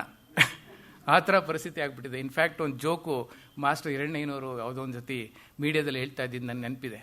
ಅವರು ರಸ್ತೆಗಳ ಬಗ್ಗೆ ವಿಡಂಬನೆ ಮಾಡ್ತಾ ಹೀಗೆ ಹೇಳ್ತಾ ಇದ್ರು, ಬೆಂಗಳೂರು ರಸ್ತೆಗಳು. ಒಂದು ಸರ್ತಿ ಇಂದ್ರಲೋಕದಿಂದ ಬೆಂಗಳೂರಿನ ಪ್ರಖ್ಯಾತಿ ಕೇಳಿ ನಾನು ನೋಡಬೇಕು ಅಂಥೇಳಿ ತಮ್ಮ ಪರಿವಾರ ಜೊತೆಯಲ್ಲಿ ಬೆಂಗಳೂರು ಬಂದ್ರಂತೆ. ಬೆಂಗಳೂರು ಇಷ್ಟು ಫೇಮಸ್ ಆಗ್ತಿದೆ ಭೂಮಿ ಮೇಲೆ, ನೋಡಬೇಕು ಆ ಊರನ್ನ ಅಂತ. ಹಾಗೆ ಅವರು ದೊಡ್ಡ ದೊಡ್ಡ ಊರುಗಳು, ಇನ್ಫೋಸಿಸ್ ಇಂಥದ್ದೆಲ್ಲ ವಿಸಿಟ್ ಮಾಡಿಕೊಂಡು ರಸ್ತೆಗಳಲ್ಲಿ ನಡ್ಕೊಂಡು ತಮ್ಮ ಪರಿವಾರ ಸಮೇತ ಹೋಗ್ತಾ ಇರ್ಬೇಕಾದ್ರೆ ಇದ್ದಕ್ಕಿದ್ದಾಗ ಎಡ್ಬಿಟ್ರಂತೆ ಅವರು. ಅದು ಏನಿದು ಬೆಂಗಳೂರಲ್ಲಿ ನಾನು ಎಡುತ್ತಾ ಇದ್ದೀನಿ ಅಂಥೇಳಿ ಕೇಳಿದ್ರಂತೆ. ಮಹಾಸ್ವಾಮಿಗಳು ತಾವು ದಯಮಾಡಿ ರಸ್ತೆನ ನೋಡಿಕೊಂಡು ಓಡಾಡಬೇಕು, ಇಲ್ಲಿ ವಿಪರೀತ ಸ್ಪೀಡಾಗಿ ಹೋಗ್ತಿರ್ತಾರೆ ಅಂಥೇಳಿ ಹಂಪ್ಸ್ ಅಂತ ಹಾಕಿರ್ತೀವಿ ನಾವು ಬೆಂಗಳೂರಲ್ಲಿ ಅಂತ. ಓ ಹೌದಾ, ಬೆಂಗಳೂರಿನ ಜನತೆ ಭಾಳ ಬುದ್ಧಿವಂತರು, ಹಂಪ್ಸ್ ಹಾಕಿದ್ದಾರೆ ನೋಡಿ ಅಪಘಾತಗಳನ್ನು ತಡೆಯೋದಕ್ಕೆ ಅಂತ. ಆಯಿತು ನೋಡ್ಕೊಂಡು ಹೋಗ್ತೀನಿ ಅಂಥೇಳಿ ಇನ್ನೊಂದು ಅರ್ಧ ಕಿಲೋಮೀಟರ್ ಮುಂದೆ ಹೋದ್ಮೇಲೆ ಮತ್ತೆ ಎಡಗ್ ಬಿದ್ರಂತೆ. ಇದೇನಿದು, ಇಲ್ಲಿ ಹಂಪಿಲ್ಲ ಏನಿಲ್ಲ, ತಿರ್ಗಾ ಎಡಗ್ ಬಿದ್ನಲ್ಲ ನಾನು ಅಂತ ಕೇಳಿದ್ರಂತೆ. ಮಹಾಸ್ವಾಮಿ, ಇನ್ನೊಂದು ವಿಷಯ ನಿಮ್ಗೆ ಹೇಳೋದು ಮರ್ತೋಯ್ತು, ನಾವೆಷ್ಟು ಬುದ್ಧಿವಂತರು ಅಂತಂದರೆ, ಒಂದು ವೇಳೆ ಹಂಪನ್ನು ನೀವು ಎಡವಿ ಬಿದ್ದು ಸತ್ತೋದ್ರೆ ಊಳ ಕಳ್ಳನೂ ತೋಡ್ಬಿಟ್ಟಿರ್ತೀವಿ ಮುಂದೆ ಅಂತ. ಇದು ಜೋಕ್ ಅವ್ರು ಹೇಳಿದ್ರು, ಎಷ್ಟು ಸತ್ಯ ಅಂತೇಳಿ. ಸೊ ಹಾಗಿರುತ್ತೆ, ಒಂದು ಕಡೆಯಿಂದ ಹೋಗಿರ್ತೀವಿ, ವಾಪಸ್ ಬರೋಷ್ಟೊತ್ತಿಗೆ ಹಂಪಾಗಿರುತ್ತೆ, ಎಲ್ಲ ಹಳ್ಳ ತೋಡು ಬಿಸಾಕಿರ್ತಾರೆ. ಅದು ಒಳ್ಳೆ ರಸ್ತೆ ನಮಗೆ, ಅದು ಕನಸಿನ ಮಾತು ನಮಗೆ, ಬಿಡಿ. So this is the scenario of Bangalore. Okay, ಇದೊಂದು ಚಿತ್ರ ನಾನು ನಿಮಗೆ ತೋರಿಸಿದ್ದೀನಿ. ಯಾಕೆ ಅಂದರೆ this is from national highway Mumbai to Chennai. ಇದು ಕೇವಲ ನಾವು ಅಂದ್ಕೊಂಡಿದ್ದೀವಿ ಬಿಕಾಸ್ ಆಫ್ ಇನ್ಫಾರ್ಮೇಷನ್ ಟೆಕ್ನಾಲಜಿ ಇದ್ದ ಮಾತ್ರ. ಅಫ್ಕೋರ್ಸ್ ಜಗತ್ತಿನಾದ್ಯಂತ ನಮ್ಮ ನಗರ ಹೆಸರು ಮಾಡಿದೆ, ಆದರೆ ಅದೊಂದೇ ಕಾರಣ ಅಲ್ಲ. ನಿಜ ಹೇಳಬೇಕು ಅಂದರೆ ನಮ್ಮಲ್ಲಿ ಎಷ್ಟೊಂದು ಗೌರ್ಮೆಂಟ್ ಇಂಡಸ್ಟ್ರೀಸ್ ಇದೆ ಬೆಂಗಳೂರಲ್ಲಿ. Peenya alone we have more than 8,500 small scale industries. ಅದರ ಸುತ್ತಮುತ್ತ ಅಲ್ಲಿ ಅಪ್ ಟು ಹೊಸೂರು ಈ ಕಡೆ Bommasandra industrial area, Jigani industrial area, Dabaspet industrial area, Doddaballapur industrial area, ಅನೇಕ ಸುತ್ತಮುತ್ತ ಬೆಂಗಳೂರು ನಗರ ಸುತ್ತು ಮ್ಯಾನುಫ್ಯಾಕ್ಚರಿಂಗ್ ಇಂಡಸ್ಟ್ರೀಸ್ ಏನಿದೆ, 16,000 ಮ್ಯಾನುಫ್ಯಾಕ್ಚರಿಂಗ್ ಇಂಡಸ್ಟ್ರೀಸ್ ಇದೆ. ಈವನ್ ದಟ್ ಈಸ್ ಕಾಂಟ್ರಿಬ್ಯೂಟೆಡ್ ಇದು growth of population in Bangalore city. ಅಷ್ಟೇ ಅಲ್ಲ, ನರೇಂದ್ರ ಮೋದಿಯವರ ಮೇಕ್ ಇನ್ ಇಂಡಿಯಾ ಪ್ರಾಜೆಕ್ಟ್ ಇದರಲ್ಲಿ ಇವತ್ತು ಪ್ರಪಂಚದ ನಾನಾ ದೇಶಗಳು ಭಾರತದತ್ತ ಕೈ ಮಾಡ್ತಾ ಇದೆ. ಅದರಲ್ಲೂ ದಕ್ಷಿಣ Bharat, starting from national highway number 4 Mumbai to Chennai, ಏನು 1,350 ಕಿಲೋಮೀಟರ್ ಇದೆ ರಸ್ತೆ. ಈ ರಸ್ತೆ ಎಲ್ಲ ಭಾಗದಲ್ಲಿ ಕೇವಲ ಇನ್ನು ಒಂದು ದಶಕದಲ್ಲಿ ಸಾವಿರಾರು ಮ್ಯಾನುಫ್ಯಾಕ್ಚರಿಂಗ್ ಇಂಡಸ್ಟ್ರೀಸ್ ಬರ್ತಾ ಇದೆ. British government is investing $40 billion on manufacturing. ಇದರಲ್ಲಿ ತುಮಕೂರಲ್ಲಿ ಈಗಾಗಲೇ ಜಾಪನೀಸ್ ಪಾರ್ಕ್ ಆಗಿದೆ, ಫುಡ್ ಪಾರ್ಕ್ ಸ್ಟಾರ್ಟ್ ಆಗಿದೆ, ವರ್ಕ್ ಆಗ್ತಾ ಇದೆ. ಹೆಲಿಕಾಪ್ಟರ್ ಡಿವಿಷನ್ನು ನಮ್ಮ ಪ್ರಧಾನಿಗಳು ಇನಾಗ್ರೇಟ್ ಮಾಡಿದ್ದಾರೆ ಲಾಸ್ಟ್ ಇಯರು. ಸೊ ಅದು it's going to be a modern hi tech city. ಅಲ್ಲಿಂದ ಪ್ರಾರಂಭ ಆಗಿ ತುಮಕೂರಿಂದ ಶಿರಾ, ಹರಿಹರ, ಚಿತ್ರದುರ್ಗ, ದಾವಣಗೆರೆ, ಬೆಳಗಾಮು, ಹೀಗೆ ಹೋಗ್ತಾ ಹೋಗ್ತಾ ಅಪ್ ಟು ಮಹಾರಾಷ್ಟ್ರದವರೆಗೆ ಮ್ಯಾನುಫ್ಯಾಕ್ಚರಿಂಗ್ ಇಂಡಸ್ಟ್ರೀಸು ಬೇಕಾದಷ್ಟು ಬರ್ತಾ ಇದೆ. So we can imagine that ಎಷ್ಟು ಇದು ಏನೇ ಈ ಡೆವಲಪ್ಮೆಂಟ್ ಆದರೂ ಕೂಡ ಪ್ರಾರಂಭ ಆಗೋದೇ ಟ್ರಾನ್ಸ್ಪೋರ್ಟೇಷನಿಂದ. Without transportation nothing will move. ಇಡೀ ನಮ್ಮ ಜೀವನಾನೇ ನಿಂತೋಗ್ಬಿಡುತ್ತೆ. ಒಂದು ಅಂದಾಜು ಭಾರತದಲ್ಲಿ ಒಂದು ದಿನಕ್ಕೆ 1,65,000 ಟನ್ ಮೆಟೀರಿಯಲ್ ಟ್ರಾನ್ಸ್ಪೋರ್ಟೇಷನ್ ಆಗುತ್ತೆ ಇಂಟರ್ಸ್ಟೇಟ್ ಟ್ರಾನ್ಸ್ಪೋರ್ಟೇಷನಲ್ಲಿ. ಸೊ ಇಮ್ಯಾಜಿನ್ ಒಂದು ದಿನ ಟ್ರಾನ್ಸ್ಪೋರ್ಟೇಷನ್ ನಿಂತೋಯ್ತು ಅಂತಂದರೆ ಜನಜೀವನ ಯಾವ ಮಟ್ಟಕ್ಕೆ ಹೋಗುತ್ತೆ ಅಂತ ಹೇಳಿ ನಾವು. ಅದು ಹೆಚ್ಚಿಗೆ ನೈಟಲ್ಲೇ ಗೂಡ್ಸ್ ಟ್ರಾನ್ಸ್ಪೋರ್ಟೇಷನ್ ಹೆಚ್ಚಿಗೆ ಆಗೋದು. So it is a back bone of the country. Transportation is a back bone of the country, back bone of the economy. ಅದಿಲ್ಲದೆ ನಮ್ಮ ಬದುಕು ಇಲ್ಲವೇ ಇಲ್ಲ. ಅದನ್ನು ಸ್ಟಾಪ್ ಮಾಡೋಕ್ಕಾಗಲ್ಲ. ನಾನು ಒಂದು ಸತಿ ಚಂದನದಲ್ಲಿ ಲೈವ್ ಇನ್ ಪ್ರೋಗ್ರಾಮ್ ಮಾಡ್ತಾ ಇದ್ದೆ, ಸೇಮ್ ರಸ್ತೆ ಸುರಕ್ಷತೆ ಮತ್ತು ಸಾಮಾಜಿಕ ಜಾಗೃತಿ ಅಂತೇಳಿ. ಯಾರೋ ಒಬ್ಬರು ಫೋನ್ ಮಾಡಿದ್ರು ನನಗೆ. ಫೋನ್ ಮಾಡಿ, ಸರ್ ಈ ನೋಡಿ ಬೆಳಗಿನ ಜಾವ ಆಕ್ಸಿಡೆಂಟ್ಗಳು, ದುರಂತಗಳು ಭಾಳ ಆಗುತ್ತೆ. ಸೊ 12 ಗಂಟೆಯಿಂದ ಬೆಳಗ್ಗೆ 5 ಗಂಟೆವರೆಗೂ ಟ್ರಾನ್ಸ್ಪೋರ್ಟೇಷನ್ ಬ್ಯಾನ್ ಮಾಡಿಬಿಟ್ರೆ ರಸ್ತೆಗಳಲ್ಲಿ ಅಷ್ಟು ಅಪಘಾತಗಳನ್ನ ತಡಿಬೋದಲ್ಲ ಅಂತೇಳಿ ಒಂದು ಪ್ರಶ್ನೆ ಕೇಳಿದ್ರು. ಅದು ಸರಿ, ನಿಜ. ಆದರೆ ನಾನು ಅವ್ರಿಗೆ ಹೇಳಿದೆ, ನೋಡು ಪರಿಸ್ಥಿತಿ ಹೀಗಿದೆ, ರಾತ್ರಿ ಇಷ್ಟೊಂದು ಇಂಟರ್ ಟ್ರಾನ್ಸ್ಪೋರ್ಟೇಷನ್ ನಡೆಯುತ್ತೆ. ಆಮೇಲೆ ಇದು SRS ಮತ್ತು ನಿಮ್ಗೆ ಗೊತ್ತಿರ್ಬೋದು Sharma transportation, city to city interstate transportation ಎಷ್ಟೊಂದು ನಡೆಯುತ್ತೆ, ಅವೆಲ್ಲ ನೈಟೇ ನಡೆಯೋದು. ಅದರಲ್ಲಿ ಕೇವಲ ನೆಪಕ್ಕೆ ಮಾತ್ರ ಪ್ಯಾಸೆಂಜರ್ ಇರ್ತಾರೆ, ಬಟ್ ಗೂಡ್ಸ್ ಹೋಗುತ್ತೆ. ನೀವು 7:30 ಕಳಸಿಪಲ್ಲಿ ಮೇಲೆ ಕೂತ್ಕೊಂಡ್ರೆ ನಗರ ಬಿಡೋದು 11:00, ಇಲ್ಲೇ ಸುತ್ತಾಗ್ತಾನೆ ಇರ್ತಾನೆ ಬೆಂಗಳೂರಲ್ಲಿ. So their intention you don't know actually, ಹಾಗೆ ನಡೆಯುತ್ತದೆ. ಸೊ ಹಾಗಾಗಿ ಅದನ್ನು ನಿಲ್ಲಿಸೋಕ್ಕೆ ಆಗಲ್ಲ, ಯಾಕೆಂದರೆ ಇದು ಈ ರೀತಿ ಟ್ರಾನ್ಸ್ಪೋರ್ಟೇಷನ್ ಆಗುತ್ತೆ ದೇಶದಲ್ಲಿ. ಮತ್ತು ಬೆಳಗ್ಗೆ ಆದರೆ ನಿನಗೆ ಮನೆ ಮುಂದೆ ನ್ಯೂಸ್ ಪೇಪರ್ ಬೇಕು, ಹಾಲು ಬೇಕು, ತರಕಾರಿ ಬೇಕು, ಇದೆಲ್ಲ ನೈಟೇ ಟ್ರಾನ್ಸ್ಪೋರ್ಟೇಷನ್ ಆಗೋದು. You don't know what is happening. ಕಷ್ಟ ಇದೆಯಪ್ಪ ಅಂತ ಹೇಳಿದೆ. ಹಾಗೆಯೇ ಹಲವು ಪ್ರಶ್ನೆಗಳು. ಈಗ ಒಂದು ಸತಿ ಗಾರ್ಡನ್ ಸಿಟಿ ಕಾಲೇಜಲ್ಲಿ ಒಂದು ಸೆಮಿನಾರು ಪ್ರೆಸೆಂಟೇಷನ್ ಮಾಡಬೇಕಾದ್ರೆ ಒಬ್ಬ IAS ಆಫೀಸರ್ ನನ್ನ ಪ್ರಶ್ನೆ ಮಾಡಿದ್ರು, ವಿಶ್ವೇಶ್ವರಯ್ಯ, ನೀವು ಇಷ್ಟು ವರ್ಷದಿಂದ ನೋಡ್ಕೊಂಡು ಬಂದಿದ್ದೀರಿ ಬೆಂಗಳೂರು ನಗರ ರಸ್ತೆಗಳನ್ನು, ಇಲ್ಲಿ ನಾವು ಲೇನ್ ಮ್ಯಾನೇಜ್ಮೆಂಟ್ ಇಂಟ್ರೊಡ್ಯೂಸ್ ಮಾಡಿದ್ರೆ ನಗರದಲ್ಲಿ ನಾವು ಎಷ್ಟು ಅಪಘಾತಗಳನ್ನ ತಡಿಬೋದಲ್ಲ ಅಂತ. I said yes sir, wonderful idea, ಖಂಡಿತ ಮಾಡ್ಬೋದು. ಆದರೆ ನಂದೊಂದು ರಿಕ್ವೆಸ್ಟ್ ಇದೆ ಸರ್, ಅದನ್ನು ನೀವು ಈಡೇರಿಸೋದಾದರೆ ಖಂಡಿತ ಲೇನ್ ಮ್ಯಾನೇಜ್ಮೆಂಟ್ ಮಾಡ್ಬೋದು ಅಂತ. ಏನದು ಅಂದರು. ನೋಡಿ, ರಸ್ತೆಗಳು ವಾಹನಗಳಿಗೆ ಮಾತ್ರ ಇರಬೇಕು, ಬೇರೆ ಯಾರು ಅಲ್ಲಿ ಬರಬಾರ್ದು, ರಾಜಕೀಯ ವ್ಯಕ್ತಿಗಳು ಬರಬಾರ್ದು, ಯಾವುದೇ ಫಂಕ್ಷನು ರಸ್ತೆಗಳಲ್ಲಿ ಆಗಬಾರ್ದು, ಆಮೇಲೆ ದನಕರುಗಳು ಅವೆಲ್ಲ ರಸ್ತೆಗೆ ಬರಬಾರ್ದು, ತರಕಾರಿ ಮಾರೋರು ರಸ್ತೆಗೆ ಬರಬಾರ್ದು, ಭಿಕ್ಷುಕರು ರಸ್ತೆಗೆ ಬರಬಾರ್ದು, ಏನೇನಿದೆಯೋ ಅವ್ರನ್ನೆಲ್ಲ ಹೊರಗಡೆ ಹಾಕಬೇಕು. ರಸ್ತೆ 2 ಬದಿ ಫೆನ್ಸಿಂಗ್ ಹಾಕ್ಬಿಡ್ಬೇಕು. It is only meant for vehicles, ಬೇರೆ ಏನು ಬರಬಾರ್ದು ಲೈಕ್ ಅಮೇರಿಕಾದಲ್ಲಿದ್ದ ಹಾಗೆ ಅಂತ ಹೇಳಿದಾಗ ಅವ್ರು ಮತ್ತೆ ಮಾತಾಡಲಿಲ್ಲ. ಯಾಕಂದರೆ ಅದು ಮಾಡೋಕ್ಕಾಗಲ್ಲ ನಮ್ಮ ಕೈಲಿ, ಹೈಲಿ ಇಂಪಾಸಿಬಲ್. ನೋಡಿ, ಫಾರ್ ಎಕ್ಸಾಂಪಲ್ ಲಾಲ್ಬಾಗ್ ಹತ್ರ ಸಿದ್ದಯ್ಯ ರೋಡ್ಗೆ ಹೋಗಿ, ನೀವು ಎಲ್ಲಿದೆ ಫುಟ್ಪಾತು, ಅದನ್ನು ಮೀರಿ ಹೊರಗಡೆ ಬಂದಿರುತ್ತೆ material. Is there anybody can stop that? ನಮ್ಮ ಕೈಲಿ ಆಗಲ್ಲ. ಅಂಥ ಒಂದು ರಾಜಕೀಯ ಪ್ರೇರಣೆ ಇಲ್ಲ ನಮ್ಗೆ, ಅಷ್ಟೇ, ಬೇರೇನಿಲ್ಲ. ಸೊ ಹಾಗಾಗಿ ಈ ಚಿತ್ರ ನಾನು ನಿಮಗೆ ತೋರಿಸ್ತಾ ಇದ್ದೀನಿ. So this is the growth of Bangalore. This gives contribution to the growth of Bangalore city. Road safety is defined as absence of crashes, injuries and fatalities. ಇವೇನು ಇಲ್ಲ ಅಂದರೆ ಮಾತ್ರ ಸುರಕ್ಷತೆ.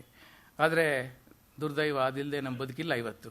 The term safety implies that there are no occurrences of accidents. ಏನು ಆಗದೇ ಇದ್ದರೆ ಮಾತ್ರ ಅದು ಸೇಫ್ ಅಂತ ಹೇಳುತ್ತೆ. ನಾನಿಲ್ಲಿ ಖಾಲಿ ರಸ್ತೆ ತೋರಿಸಿದ್ದೀನಿ, ಯಾಕೆಂದರೆ ಅದೇ ಸೇಫು. ವೆಹಿಕಲ್ಸ್ ಇದ್ಬಿಟ್ರೆ ಸೇಫ್ ಆಗೋಕ್ಕಾಗಲ್ಲ. ಒಂದು ವಿಚಾರ ನೀವು ತಿಳ್ಕೋಬೇಕು. ನಾನು ನಿಮ್ಗೆ ಆಗಲೇ ಹೇಳಿದೆ, more than 2 lakh people are dying on Indian roads. More than 10 people are getting injured. 400 people are dying every day in ಭಾರತದಲ್ಲಿ. 400 ಜನ ರಸ್ತೆಗಳಲ್ಲಿ ಮಾರಣ ಹೋಮ ಆಗ್ತಾ ಇದೆ. This is the statistics. Indian roads can be made safer to drive on if the attitude of the driver is positive. And each driver is responsible, road safety oriented and awareness. What is an accident? How does it define? Accident ಅಂದ್ರೆ ಏನು? An event which is without apparent cause or is unexpected. ಅದು ನಿರೀಕ್ಷೆ ಮಾಡೋದಲ್ಲ accident, ಅನಿವಾರ್ಯ ಆಗೋಗ್ಬಿಡುತ್ತೆ ಅದು, just like that. An unfortunate event causing physical harm or damage brought about unintentionally. Intentional ಆದರೆ ಕೊಲೆ ಆಗುತ್ತೆ ಅದು. ಇದು ಅನ್ಇಂಟೆನ್ಷನಲ್ ನಡೆಯುವಂಥದ್ದು. The occurrence of things by chance, ನಡೆದೋಗುತ್ತೆ ಅಂತ. What is a crash? There is a difference between accident and crash. To break violently or noisily. Crash ಅಂದರೆ ಡಮಾರ್, ಹೆಡ್ ಆನ್ ಕೊಲಿಷನ್, ಒಂದಕ್ಕೊಂದು ಹೊಡ್ಕೊಂಬಿಡೋದು, that's called crash. To undergo sudden damage or destruction, an impact. Destruction. ಅದು ನಾನು ಹೋಗ್ತಾ ಒಂದೊಂದೇ ವಿಚಾರ ತೊಗೊಂಡು ಹೇಳಿದಾಗ ಇನ್ನಷ್ಟು ಅರ್ಥ ಆಗೋಗೆ ಹೇಳ್ತೇನೆ. What is a collision then? The act or process of colliding, crash or conflict. Collision again ಒಂದಕ್ಕೊಂದು ಟಚ್ ಆಗೋದೆ ಕೊಲಿಷನ್. ಸೊ ಸ್ವಲ್ಪ variations accidentally, but in other words everything is an accident. More than 1.2 million people die in road traffic crashes every year in the world. 1.2 million crash ಆಗ್ತಾ ಇದೆ. ಇದು ನಮ್ಮ ಬೇರೆ ದೇಶದಲ್ಲಿ ಆಗಲ್ಲ ಅಂತ ಆಕ್ಸಿಡೆಂಟ್ಗಳು, ಅಲ್ಲೂ ಆಗುತ್ತೆ. ಬಟ್ ನಮ್ಮ ದೇಶದ ಪ್ರಮಾಣ ಜಾಸ್ತಿ ಇದೆ, ಅದು ವರ್ಷ ಹೆಚ್ಚಾಗ್ತಿದೆ. ಅದು it is A national concern today. ರಾಷ್ಟ್ರೀಯ ಸಮಸ್ಯೆ ನಮಗೆ. ಇದನ್ನು ತಡೆದೇ ಹೋದರೆ ನಮಗೆ ಬದುಕು ಮುಂದೆ ಏನಾಗುತ್ತೋ ಗೊತ್ತಿಲ್ಲ, ಎಂತೆಂಥ ಜೀವಗಳು ಹೊಟ್ಟೋಗುತ್ತೋ ಗೊತ್ತಿಲ್ಲ. As many as 50 million people are injured or disabled by road traffic crashes every year in the world. 50 million. It is that dangerous. More than half of all crash victims are vulnerable road users such as pedestrians, cyclist and motorcyclist. ಇದು ಹೆಚ್ಚಿಗೆ accidents ಆಗ್ತಾ ಇರೋದು. 40% of the accident victims are aged between 15 and 26 years. ಇದು ದುರಂತ. ನಮ್ಮ ಯುವ ಜನತೆ ನಾವು ಕಳ್ಕೊತಾ ಇದ್ದೀವಿ. ಮುಂದಿನ the great citizens of this country, but we are losing them. ಒಂದು ಕಾಮಾಕ್ಷಿ ಪಾಳ್ಯ ಪೊಲೀಸ್ ಸ್ಟೇಷನ್ ಪೊಲೀಸ್ ಇನ್ಸ್ಪೆಕ್ಟರ್ ಒಂದು ಸತಿ ನನಗೆ ಅಪ್ರೋಚ್ ಮಾಡಿದ್ರು. ಸರ್, ನಮ್ಮ ಏರಿಯಾದಲ್ಲಿ ತುಂಬ ಇನ್ಸ್ಟಿಟ್ಯೂಷನ್ಸ್ ಇದೆ, ಪ್ರತಿದಿನ ಒಬ್ಬ 2 wheeler ಸಾಯ್ತಾ ಇದ್ದಾನೆ ಸರ್. ನಿಮ್ಮಂಥ ಹಿರಿಯರು ಬಂದು ಏನಾದರೂ ಅಡ್ವೈಸ್ ಮಾಡಿದ್ರಾದರೂ ಅವರು ಸ್ವಲ್ಪ ಎಚ್ಚೆತ್ಕೋತಾರೇನೋ ಅಂತ ಹೇಳಿ ಒಂದು ಪ್ರೋಗ್ರಾಮ್ ಆರ್ಗನೈಸ್ ಮಾಡ್ತೀನಿ, ಬರಬೇಕು ಅಂದರು. I said happily I will come any institutions, ಯಾರು ಕರೆದ್ರೂ ಹೋಗ್ತೀನಿ ನಾನು. ಒಬ್ಬ ಪೊಲೀಸ್ ಕಾನ್ಸ್ಟೇಬಲ್ ಅರುಣ್ ಕುಮಾರ್ ಅಂತೇಳಿ ಅವರು ಹೋಗಿ Gangamma Thimmaiah university, GT university ಅಂಥೇಳಿ ಅಲ್ಲಿ 300 ಜನ MBA ಸ್ಟೂಡೆಂಟ್ಸ್ಗೆ ಪ್ರೋಗ್ರಾಮ್ ಆರ್ಗನೈಸ್ ಮಾಡಿದ್ರು. ಹೋದೆ, ಕಾರ್ಯಕ್ರಮ ಮಾಡಿದೆ, ಭಾಳ ಚೆನ್ನಾಗಿ ಆಯಿತು ಎಲ್ಲ. ಆಮೇಲೆ ಆ ಪೊಲೀಸ್ ಕಾನ್ಸ್ಟೇಬಲ್ ನನ್ನ ಕಾರ್ವರೆಗೂ ಬಿಟ್ಟು ಹೋದರು. ಅದಾದ 15 ದಿನಕ್ಕೆ ಫೋನ್ ಮಾಡಿದೆ, ಇನ್ನೊಂದು ಕಡೆ ಏನಾದರೂ ಪ್ರೋಗ್ರಾಮ್ ಇದ್ದರೆ ಹೇಳಿ ಬಂದು ಮಾಡ್ತೇನೆ ಅಂತ. ಸರ್, ಏನು ಅಂತ ಹೇಳಿ, ನಮ್ಮಲ್ಲಿ ಕಾನ್ಸ್ಟೇಬಲ್ ಅರುಣ್ ಅಂತ ಏನು ನಿಮಗೆ ಕಾರ್ಯಕ್ರಮನ ಯೋಜನೆ ಮಾಡ್ತಾಯಿದ್ರು, ಅವರು ಅದೇ ಕಾಲೇಜ್ ಎದುರುಗಡೆ ಡ್ಯೂಟಿಲಿ ಇರಬೇಕಾದ್ರೆ BMTC ಬಸ್ ಬಂದು ಅವ್ರ ಮೇಲೆ ಹೊಟ್ಟೋಯ್ತು. ಸೊ ಈವನ್ ಟ್ರಾಫಿಕ್ ಇನ್ಸ್ಪೆಕ್ಟರ್ಗಳು ಅವ್ರ ಬಗ್ಗೆ ನಾವು ಮಾತಾಡ್ತೀವಲ್ಲ, constables, even they are in danger. ಮೊನ್ನೆಯೊಬ್ಬರು ರಿಟೈರ್ಡ್ DYSP ದಿಗ್ವಿಜಯ ಚಾನಲ್ನಲ್ಲಿ ನಾನು ಡಿಸ್ಕಷನ್ಸಲ್ಲಿದ್ದೆ, ಪ್ಯಾನೆಲ್ ಡಿಸ್ಕಷನ್ಸಲ್ಲಿ. ಅದರಲ್ಲೊಬ್ಬರು ರಿಟೈರ್ಡ್ DYSP ಹೇಳ್ತಿದ್ರು, ಸರ್ ನಿಮ್ಗೆ ಏನಂತ ಹೇಳಿ ನಮ್ಮ ಕಷ್ಟ ಟ್ರಾಫಿಕ್ದು, ನಾಯಂಡಹಳ್ಳಿ ಬ್ರಿಡ್ಜ್ ಮುಗಿಯೋಷ್ಟೊತ್ತಿಗೆ 7 ಜನ ಪೊಲೀಸ್ ಕಾನ್ಸ್ಟೇಬಲ್ ಕಳ್ಕೊಂಡೆ ನಾನು ಅಂತ. ಹಾಗೆ ದುರಂತಗಳು. ಸೊ ಇದು ಯಂಗ್ಸ್ಟರ್ಸ್ ಸಾಯ್ತಾ ಇರೋದು, ಅದೇನೋ ಒಂದು ಯಂಗ್ ಬ್ಲಡ್ಡು, ಆ ಏಜು, ವೀಲಿಂಗ್ ಮಾಡ್ತಾರೆ, 2 wheeler ಇಲ್ಲದೆ ಹೋದರೆ ಕೇಳಲ್ಲ, ಅಪ್ಪ ಅಮ್ಮನ ಪೀಡಿಸ್ತಾರೆ. ಆಮೇಲೆ ಭಾಳ ಡೇಂಜರಸ್ ಅದು. ನಾನು ನಿಮಗೆ ಹೇಳ್ತೀನಿ ನೆಕ್ಸ್ಟ್ ಹೋಗ್ತಾ ಹೇಗಾಗುತ್ತೆ ಅಂತ. So this is the situation. Simple low cost engineering measures R saving thousands of leaves. So ಈ ಪೆಡೆಸ್ಟ್ರಿಯನ್ಸು, ಮಾರ್ಕಿಂಗ್ಸು, ಫೆನ್ಸಿಂಗು, ರಸ್ತೆಗಳನ್ನ ಈ ಥರದ್ದೊಂದು ರೋಡ್ ಎಂಜಿನಿಯರಿಂಗನ್ನು ಕರೆಕ್ಟಾಗಿ ಮಾಡಿದ್ದೇ ಆದರೆ ಸ್ವಲ್ಪ ಮಟ್ಟಿಗೆ ಡಿಸಿಪ್ಲಿನ್ ಬರುತ್ತೆ ಅಂತ ಒಂದು ಅಭಿಪ್ರಾಯ. Importance of wearing helmets. Helmet reduce fatal and serious head injuries by 45%. ಇದು ಒಂದು ತಾವು ಅರ್ಥ ಮಾಡ್ಕೋಬೇಕು, ಎಲ್ಲರೂ ನಾವೆಲ್ಲ ಅರ್ಥ ಮಾಡ್ಕೋಬೇಕು. It just A common sense sir, ಇದೇನು ನಾವು ತುಂಬ ಸ್ಟಡಿ ಮಾಡಬೇಕು ಅಂತ ಏನಿಲ್ಲ. ಇನ್ನು ಎನಿ ರೋಡ್ ಆಕ್ಸಿಡೆಂಟ್, ರಸ್ತೆಗೆ ಬಿದ್ದ ಕೂಡಲೇ ತಲೆಗೆ ಹೆಡ್ ಬೀಳುತ್ತೆ. ಯಾವಾಗ ಹೆಡ್ ಇಂಜುರಿ ಆಯಿತು, ವಿತಿನ್ ½ an hour ಆಪರೇಷನ್ ಮಾಡಲಿಲ್ಲ ಅಂದರೆ ದ ಪೇಷಂಟ್ ವಿಲ್ ಡೈ. ಯಾಕೆಂದರೆ ಬ್ಲಡ್ ಕ್ಲಾಟ್ ಆಗಿಬಿಡುತ್ತೆ, ಒಳಗಡೆ ಸರ್ಕ್ಯುಲೇಷನ್ ಕ್ಲಾಟ್ ಆಗಿಬಿಡುತ್ತೆ. ಸೊ ಅದನ್ನು ಕ್ಲಿಯರ್ ಮಾಡೋದಕ್ಕೆ ದುರಂತ ಅಂದರೆ ನಮ್ಮ ಕರ್ನಾಟಕ ರಾಜ್ಯದಲ್ಲಿ ಪೆನಾಲ್ಟಿ ರೂಪದಲ್ಲಿ ಮೋರ್ ದ್ಯಾನ್ 200 crores ಕಲೆಕ್ಟ್ ಮಾಡಿದ್ದಾರೆ ಇದುವರೆಗೆ. ಒಂದು ವರ್ಷಕ್ಕೆ ಅಷ್ಟಾಗುತ್ತೇನೋ. ಇವಾಗ ಏನೋ ಹೊಸ ಕಾನೂನು ಬಂದರೆ ಕಲೆಕ್ಷನ್ ಇನ್ನೂ ಜಾಸ್ತಿ ಆಗುತ್ತೆ. ಸೊ ಆ ಥರ ನಮ್ಮ ಸಿಸ್ಟಮ್ ಇರೋದು. ಈಗ ಅವ್ರು ಮನಸ್ಸು ಮಾಡಿದ್ರೆ ಒಂದು ಆಂಬುಲೆನ್ಸನ್ನೇ ಇಡ್ಬೋದು, ಅದೇನು ದೊಡ್ಡ ವಿಷಯ ಅಲ್ಲ ಸರ್ಕಾರಕ್ಕೆ. ಆದರೆ ನೋಡಿ, ಈಗ ಹೈವೇಗಳಲ್ಲಿ ನಗರದ ಹೊರಭಾಗದಲ್ಲಿ ಅಥವಾ ನಗರದ ಮಟ್ಟದಲ್ಲೇ ಎಲ್ಲಾದರೂ ಆಕ್ಸಿಡೆಂಟ್ ಆಗೋಯ್ತು, ಇಂಜುರಿ ಆಗೋಯ್ತು ಅಂತಂದರೆ ಅರ್ಧ ಗಂಟೆ ಒಳಗೆ ನಿಮ್ಮಾನ್ಸಿಗೆ ತೊಗೊಂಡೋಗ್ಬೇಕು. ನಿಮ್ಮಾನ್ಸ್ ಬಿಟ್ಟರೆ ಬೇಳೆ ಎಲ್ಲೂ ಟ್ರಾಮಾ ಸೆಂಟ್ರೇ ಇಲ್ಲ, ಆಕ್ಸಿಡೆಂಟ್ ಆ್ಯಂಡ್ ಟ್ರಾಮಾ ಸೆಂಟರ್ ನಿಲ್ವೇ ಇಲ್ಲ. ಅವೇ ಫ್ರಮ್ ಬ್ಯಾಂಗ್ಳೂರ್ ಟು ಮೈಸೂರುವರೆಗೆ ಎಲ್ಲೂ ಇಲ್ಲ. ಮೈಸೂರಲ್ಲಿಲ್ಲ, ಮೈಸೂರಲ್ಲಿ ಟ್ರಾಮಾ ಸೆಂಟರ್ಸ್ ಇಲ್ಲ. ಅಥವಾ ಮಧ್ಯದಲ್ಲಿ ಇಷ್ಟೊಂದು ಲಕ್ಷ ವಾಹನಗಳು ಹೋಗುತ್ತೆ, ದುರಂತಗಳು ನಡೀತಾ ಇದೆ, ಎಲ್ಲರಿಗೂ ಗೊತ್ತಿರೋ ವಿಚಾರ. ಆ ಮದ್ದೂರೋ ಮಂಡ್ಯ ಹತ್ರನೋ ಎಲ್ಲಾದರೂ ಒಂದು ಆಕ್ಸಿಡೆಂಟ್ ಆ್ಯಂಡ್ ಟ್ರಾಮಾ ಸೆಂಟರ್ ಮಾಡ್ಬೋದಿತ್ತು. ಅಲ್ಲಿಂದ ಜನಗಳನ್ನ ಏರ್ ಲಿಫ್ಟ್ ಮಾಡ್ಬೋದು, ಸರ್ಕಾರ ಮನಸ್ಸು ಮಾಡಿದ್ರೆ ದೊಡ್ಡ ವಿಷಯ ಏನೂ ಅಲ್ಲ. ಬಟ್ ಯಾಕೆ ಇದಕ್ಕೆ ಸ್ಪಂದಿಸ್ತಾ ಇಲ್ಲ ಗೊತ್ತಿಲ್ಲ. ಜನ ಸಾಯ್ಲಿ ಬಿಡು ಅಂತನೋ ಏನೋ ಗೊತ್ತಿಲ್ಲ ನನಗೆ. ಈ ಮಟ್ಟಕ್ಕೆ ಆಗ್ತಾ ಇದೆ. ನಮಗೆ ಒಂದು ಆಕ್ಸಿಡೆಂಟ್ಸ್ ಆಗ್ತಿದೆ, ನಾವು ತಡೆಯೋಕ್ಕೆ ಆಗ್ತಾ ಇಲ್ಲ. But after that what? ಹೇಗೆ ಅದನ್ನು ನಿಭಾಯಿಸೋದು, ಹೇಗೆ ಜನಗಳ ಸಾಯೋದನ್ನು ತಡೆಯೋದು ಹೇಗೆ? ಇವೆಲ್ಲ ಇದೆ ದೇಶ. ನೋಡಿ, ಅಮೆರಿಕ ಅಂತ ದೇಶ ನಾನು ಕಂಪೇರ್ ಮಾಡ್ತಿಲ್ಲ, ದಯವಿಟ್ಟು ಕಂಪೇರ್ ಮಾಡಿ ತಪ್ಪು ತಿಳ್ಕೊಬೇಡಿ. ಅದನ್ನು ಸ್ವಲ್ಪ ಹೇಳಬೇಕಾಗಿದೆ, ಅವ್ರುಗಳು ಹೇಗೆ ವ್ಯವಸ್ಥೆಗಳು ಮಾಡ್ಕೊತಾರೆ ಅಂತೇಳಿ. ನಮ್ಮ ಕೈಲಿ ಯಾಕಾಗಲ್ಲ ಅಂತ ಅಷ್ಟೇ, ಇನ್ನೇನಿಲ್ಲ. ಆಗುತ್ತೆ, ಮನಸ್ಸು ಮಾಡಿ ಎಲ್ಲವೂ ಆಗುತ್ತೆ. ಆಮೇಲೆ ಆ ದೇಶಗಳಲ್ಲಿ ಹೈವೇನಲ್ಲಿ ಡ್ರೈವ್ ಮಾಡೋದು ಅಂದರೆ ಒಂಥರ ಬಲ್ ಖುಷಿ. 2000-3000 ಕಿಲೋಮೀಟರ್ ಆರಾಮಕ್ಕೆ ಹೋಗ್ಬೋದು. ಇಂಟರ್ಸೆಕ್ಷನ್ಸ್ ಬರೋದೇ ಇಲ್ಲ, ಮೇಲೆ ಫ್ಲೈಓವರ್ ಹೊಟ್ಟೋಗ್ಬಿಡುತ್ತೆ, ಇಲ್ಲ ಅಂಡರ್ ಪಾಸ್ಗಳು ಬಂದುಬಿಡುತ್ತೆ. ಆಮೇಲೆ ಟೆಕ್ನಾಲಜಿನ ಭಾಳ ಚೆನ್ನಾಗಿ ಅಳವಡಿಸ್ಕೊಡ್ತಾರೆ. ಇವತ್ತು ಎಂತೆಂಥ ಟೆಕ್ನಾಲಜಿ ಇದೆ ಸರ್. ಇಡೀ ಬೆಂಗಳೂರನ್ನ ಒಂದು ಕಡೆ ಕೂತ್ಕೊಂಡು ಕಂಟ್ರೋಲ್ ಮಾಡ್ಬೋದು ಸರ್, ಅಂಥ ಟೆಕ್ನಾಲಜಿ ಇದೆ. ನಾನು 6 ತಿಂಗಳ ಹಿಂದೆ ಸಿಂಗಪುರ್ಲಿದ್ದೆ. ಆ ಸಿಂಗಪುರ್ಲಿ ರಸ್ತೆಗಳು ನೀವೇ ನೋಡಿದ್ದೀರಿ, ಎಷ್ಟು ಚೆನ್ನಾಗಿರುತ್ತೆ. ಎಂಥ ವಂಡರ್ಫುಲ್ ರೋಡ್ಸು ಅಲ್ಲಿ, ಖುಷಿ ಆಗುತ್ತೆ ನಮಗೆ. ಅಂಥದ್ರಲ್ಲಿ ಟೆಕ್ನಾಲಜಿ ಹೇಗೆ ಅಳವಡಿಸಿದ್ದಾರೆ ಅಂದರೆ ಅವರು ಈ ಟ್ಯಾಕ್ಸಿ ಅವ್ರಿಗೆಲ್ಲ ಡಿಪ್ಲೊಮೊ ಟ್ರೈನಿಂಗ್ ಆಗಿರುತ್ತೆ ಅವ್ರಿಗೆ, ಡ್ರೈವರ್ಗಳಿಗೆ. ಅವನು ಕಾರಲ್ಲಿ ಕೂತ್ಕೊಂಡ ತಕ್ಷಣ ದ ಫಸ್ಟ್ ವರ್ಡ್ ಅವ್ನ ಬಾಯಲ್ಲಿ ಬರೋದು ವೆಲ್ಕಮ್ ಟು ಸಿಂಗಪೂರ್ ಸರ್ ಅಂತೇಳಿ ಅಲ್ಲಿಂದ ಸಿಂಗಪೂರ್ ಹಿಸ್ಟ್ರಿ ಹೇಳ್ತಾ ಶುರು ಮಾಡ್ತಾನೆ ಅವನು. ನಾವು ಹೋಟೆಲ್ ರೂಮ್ ರೀಚ್ ಆಗೋಷ್ಟೊತ್ತಿಗೆ ಎಂಟೈರ್ ಸಿಂಗಪೂರ್ ಬಗ್ಗೆ ಹೇಳಿರ್ತಾನೆ ಅವನು. This is how they are trained. ಅದಾದಮೇಲೆ ಅವರುಗಳು ಓವರ್ ಸ್ಪೀಡ್ ಬಗ್ಗೆ ಆಮೇಲೆ ನಾನು ಎಲ್ಲ ವಿಷಯಗಳಿಗೆ ಬಂದಾಗ ದೀರ್ಘವಾಗಿ ಹೇಳ್ತಾರೆ. ಅಲ್ಲಿ ಒಂದು ವೇಳೆ ಎಬೋ 100 ಕಿಲೋಮೀಟರ್ ಸ್ಪೀಡಲ್ಲಿ ಹೋಗ್ತಿದ್ದಾರೆ ಅಂತಂದರೆ ತಕ್ಷಣ ಒಂದು ವಾಯ್ಸ್ ಮೆಸೇಜ್ ಬರುತ್ತೆ. ಎದುರುಗಡೆ ಮಾನಿಟ್ರಲ್ಲಿ, ಡ್ರೈವರ್ ಎದುರುಗಡೆ ಒಂದು ಮಾನಿಟರ್ ಇರುತ್ತೆ, ಒಂದು ಹೆಣ್ಮಗು ಚಿತ್ರ ಬರುತ್ತೆ. ಆ ಮಗು ವಾಯ್ಸ್ ಬರುತ್ತೆ, drive safe daddy, reach home safe daddy, reach home safe daddy ಅಂತ ಹೇಳ್ತಿರುತ್ತೆ. ಸೊ ಅವನಿಗೆ, ಚಾಲಕನಾದವನಿಗೆ ಅದೊಂದು ಎಚ್ಚರಿಕೆಯ ಸಂದೇಶ. ತಾಳು, ನನ್ನ ಕುಟುಂಬ ಇದೆ, ನನ್ನ ಮಗಳು, ನನ್ನ ಹೆಂಡತಿ ನನಗೆ ಕಾಯ್ತಾ ಇದ್ದಾರೆ, so I have to be very careful on roads ಅಂತ ಹೇಳ್ಬಿಟ್ಟು. ಇಫ್ ಈ ಗೋಸ್ ಬಿಯಾಂಡ್ 100 ಕಿಲೋಮೀಟರ್ ಸ್ಪೀಡ್ ಏನೋ ಹೋಗ್ತಿದ್ದಾನೆ ಅಂತಂದರೆ ತಕ್ಷಣ ಒಂದು ವಾಯ್ಸ್ ಮೆಸೇಜ್ ಬರುತ್ತೆ ಒಳಗಡೆಯಿಂದ, you are exceeding speed limit, drive safe, drive safe ಅಂತೇಳಿ. ನೋಡಿ, ಅದನ್ನ ನಾವು ಅಳವಡಿಸ್ಕೋಬೋದು. ನಮ್ದು IT-BT ಕಂಟ್ರಿ ಅಂತ ಇನ್ನೂ ನಾವೇನು ಮಾಡ್ಕೊಂಡಿಲ್ಲ ಆ ಥರ ಟ್ಯಾಕ್ಸಿಗಳಲ್ಲಿ. ಏನೋ ಓಲಾ ಊಬರ್ ಬಂದಿದೆ, ನಂಗೆ ಗೊತ್ತಿಲ್ಲ, ಐ ಡಿಂಟ್ ಸಿ. ಸೊ ಈ ರೀತಿ ಥ್ರೂ ಸ್ಯಾಟಲೈಟ್ ಇವಾಗ GPS ಬಂದಿದೆ, ಗ್ಲೋಬಲ್ ಪೊಸಿಷನಿಂಗ್ ಸಿಸ್ಟಮ್. ಅದರಲ್ಲಿ ಎಂತೆಂಥ ಅಡ್ವಾನ್ಸ್ ಆಗ್ತಿದೆ ಅಂತಂದರೆ ಅನ್ಬಿಲೀವಬಲ್. ನೀವೆಲ್ಲೋ ಕಾರ್ ನಿಲ್ಲಿಸಿರ್ತೀರ, ನಿಮಗೆ ಭಯ ಯಾರನ್ನ ಕದ್ಕೊಂಡು ಹೋಗ್ತಾರೆ ಅಂತೇಳಿ, ಮೊಬೈಲಲ್ಲಿ ನೀವು ಇಗ್ನಿಷನ್ ಸ್ವಿಚ್ ಆಫ್ ಮಾಡ್ಬೋದು. ನೀವು ಆನ್ ಮಾಡೋವರೆಗೂ ಯಾವನು ಅದನ್ನು ಕದಿಯೋಕ್ಕಾಗಲ್ಲ, ಇಗ್ನಿಷನ್ ಸ್ಟಾರ್ಟ್ ಮಾಡೋಕ್ಕಾಗಲ್ಲ. ಆಮೇಲೆ ಸೇಫ್ಟಿ ದೃಷ್ಟಿಯಿಂದ ಸೀಟ್ ಬೆಲ್ಟ್ ಹಾಕದೆ ಹೋದರೆ ಇಗ್ನಿಷನ್ ಸ್ಟಾರ್ಟೇ ಆಗಲ್ಲ. ನಮ್ಮವ್ರು ಭಾಳ ಬುದ್ಧಿವಂತರು, ಒಂದು ಬಗಲ್ ಸಪ್ರೇಟ್ ಇಟ್ಕೊಂಡಿರ್ತಾರೆ, ಯಾವನ್ ಸೀಟ್ ಬೆಲ್ಟ್ ಹಾಕೊಂಡು ಚುಚ್ಚಿಬಿಡ್ತಾರೆ ಅಲ್ಲಿ, so that you can start that ಅಂಥೇಳಿ.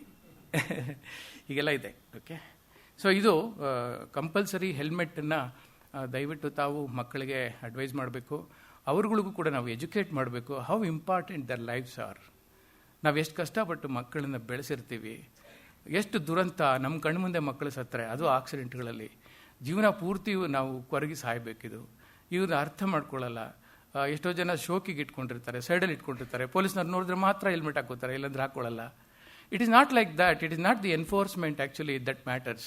It is a personal. ನೋಡಿ, ವಿಯೆಟ್ನಾಮ್ ಅಂತ ಕಂಟ್ರಿಗಳಲ್ಲಿ 2 ವರ್ಷ ಮಗು ಸೈಕಲ್ ತುಳಿತಿದ್ರೆ ಹೆಲ್ಮೆಟ್ ಹಾಕ್ಸ್ತಾರೆ ಅವರು.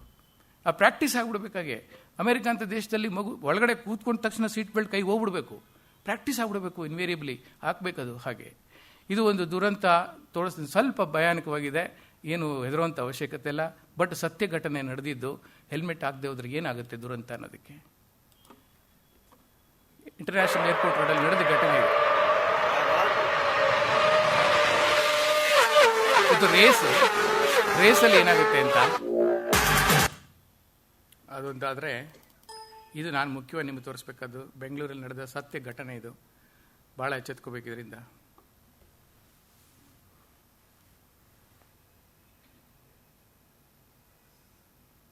ದೆ ನಾಟ್ ವೇರಿಂಗ್ ಹೆಲ್ಮೆಟ್. ನಂದಿ ಬೆಟ್ಟಕ್ಕೆ ಹೋಗಿ ರೇಸ್ ಮಾಡ್ತಿದ್ದಾರೆ ಹುಡುಗರು. Expensive sports bikes. Location airport road, Bangalore. Drag race ಅಂತ.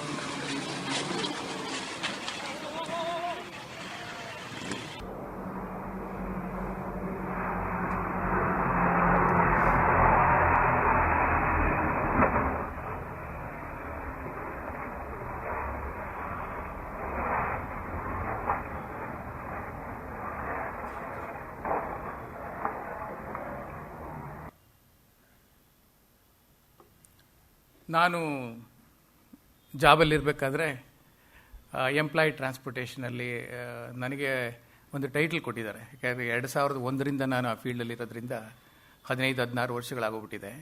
ಆಲ್ಮೋಸ್ಟ್ ಎಲ್ಲ IT ಇಂಡಸ್ಟ್ರಿಯವ್ರಿಗೂ ನಾನು ಪರಿಚಯ. ಎಲ್ಲ ಕಡೆ ಟ್ರೈನಿಂಗ್ ಬೇರೆ ಮಾಡ್ತಾ ಇರ್ತೀನಿ ಡ್ರೈವರ್ಸಿಗೆ. ಅದಕ್ಕೆ ದ್ರೋಣಾಚಾರ್ಯ ಆಫ್ ದಿಸ್ ಮಾರ್ಕೆಟ್ ಅಂತ.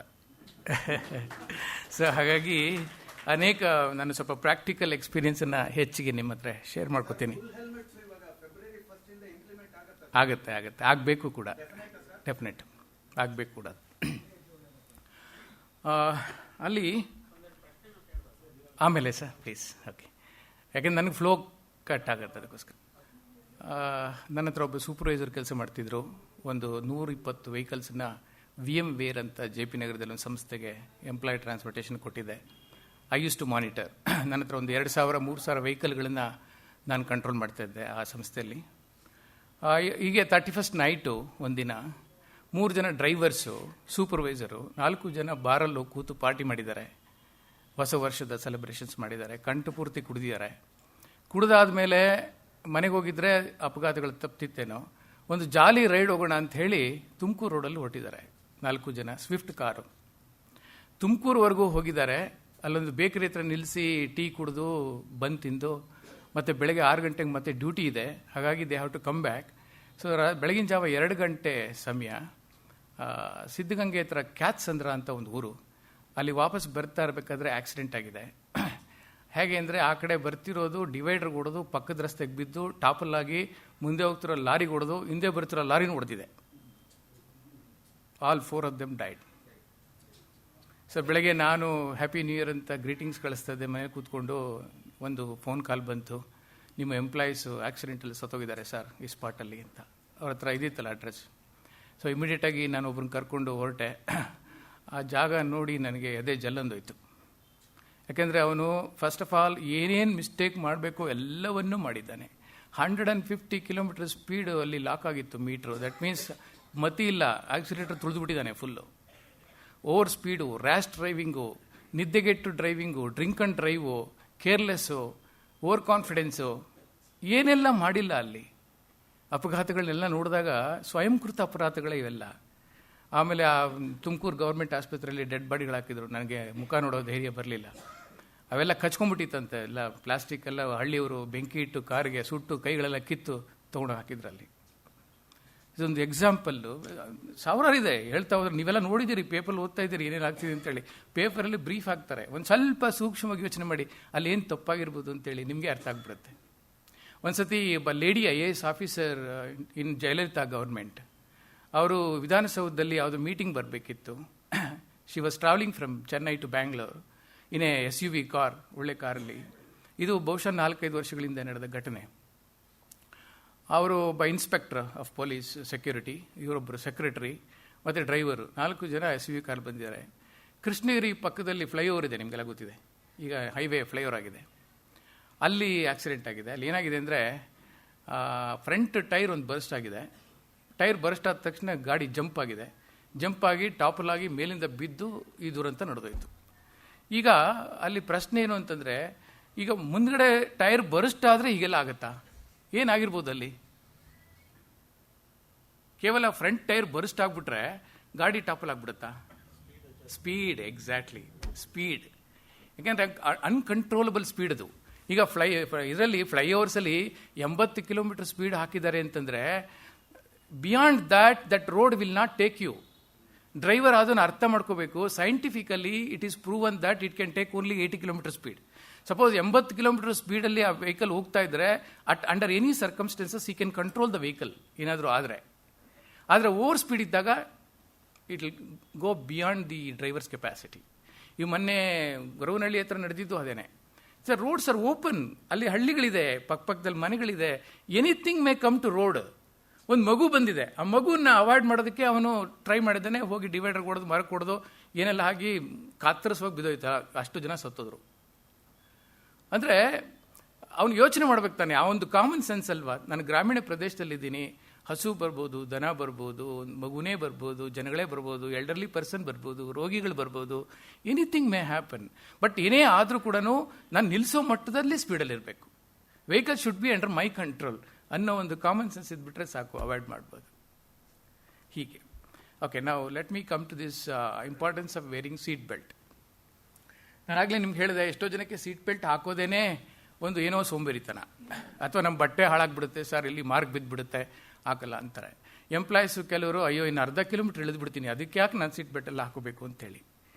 ಸೊ ಇದು very very important. Automobile industry ಒಂದು ರಿಸರ್ಚ್ ಮಾಡಿ ಅದರಲ್ಲಿ ಹೇಗೆ ನಾವು ಸುರಕ್ಷತೆ ಕೊಡೋದಕ್ಕೆ ಸಾಧ್ಯ ಪ್ಯಾಸೆಂಜರ್ಸ್ಗೆ, ಡ್ರೈವರ್ಗೆ ಅಂಥೇಳಿ ಆ ರಿಸರ್ಚ್ ಆ್ಯಂಡ್ ಡೆವಲಪ್ಮೆಂಟಲ್ಲಿ ಇದನ್ನು ಅಳವಡಿಸಿರ್ತಕ್ಕಂಥದ್ದು. ಇದು ಪ್ರಪಂಚದಲ್ಲಿ ಯಾವುದೇ ದೇಶಕ್ಕೆ ಹೋಗಲಿ, ಯಾವುದೇ ಕಾರಲ್ಲಿ ಕೂತ್ಕೊಳ್ಳಿ, ಅದು 4 ಲಕ್ಷದ ಕಾರ್ ಇರ್ಬೋದು, 4 ಕೋಟಿ ಕಾರ್ ಇರ್ಬೋದು, ಸೀಟ್ ಬೆಲ್ಟ್ ಅಷ್ಟೇ, ಹಾಗೆ ಇರುತ್ತೆ.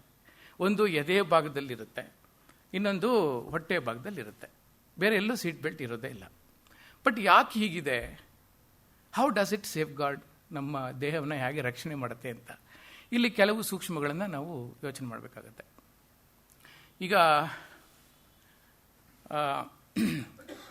ಕಾರಲ್ಲಿ ಕೂತಿದ್ದೀವಿ, ತುಂಬ ಸ್ಪೀಡಲ್ಲಿ ಏನೂ ಹೋಗ್ತಾ ಇಲ್ಲ, 20 ಕಿಲೋಮೀಟರ್ ಅಥವಾ ಬೆಂಗಳೂರಲ್ಲಿ ಹೋಗೋಕ್ಕಾಗೋದಿಲ್ಲ. ಫಸ್ಟ್ ಆಫ್ ಆಲ್ ಬೆಂಗಳೂರು ಅಂತ ನಗರದಲ್ಲಿ ರೋಡ್ ಸ್ವಲ್ಪ ಕ್ಲಿಯರ್ ಇದ್ದರೆ ಒಂದು 20 ಕಿಲೋಮೀಟರ್ ಸ್ಪೀಡಲ್ಲಿ ಹೋಗ್ಬೋದೇನೋ.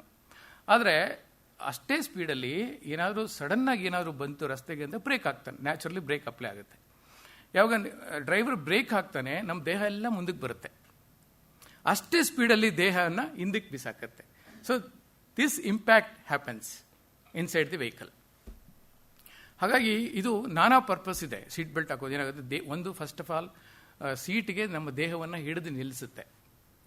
ಆಮೇಲೆ ನಮ್ಮ ದೇಹ ಮುಂದಕ್ಕೆ ಬಂದಾಗ ವಿಂಡ್ಶೀಲ್ಡ್ಗೆ ಅಥವಾ ಡ್ಯಾಶ್ ಬೋರ್ಡ್ಗೆ ತಲೆಗಿಲೆ ಹೊಡ್ಕೊಳ್ಳದೆ ಇರಲಿ ಅಂತ ಅದು ತಡೆಯುತ್ತೆ, ದೇಹವನ್ನು ಹಿಡಿದು ನಿಲ್ಲಿಸುತ್ತೆ.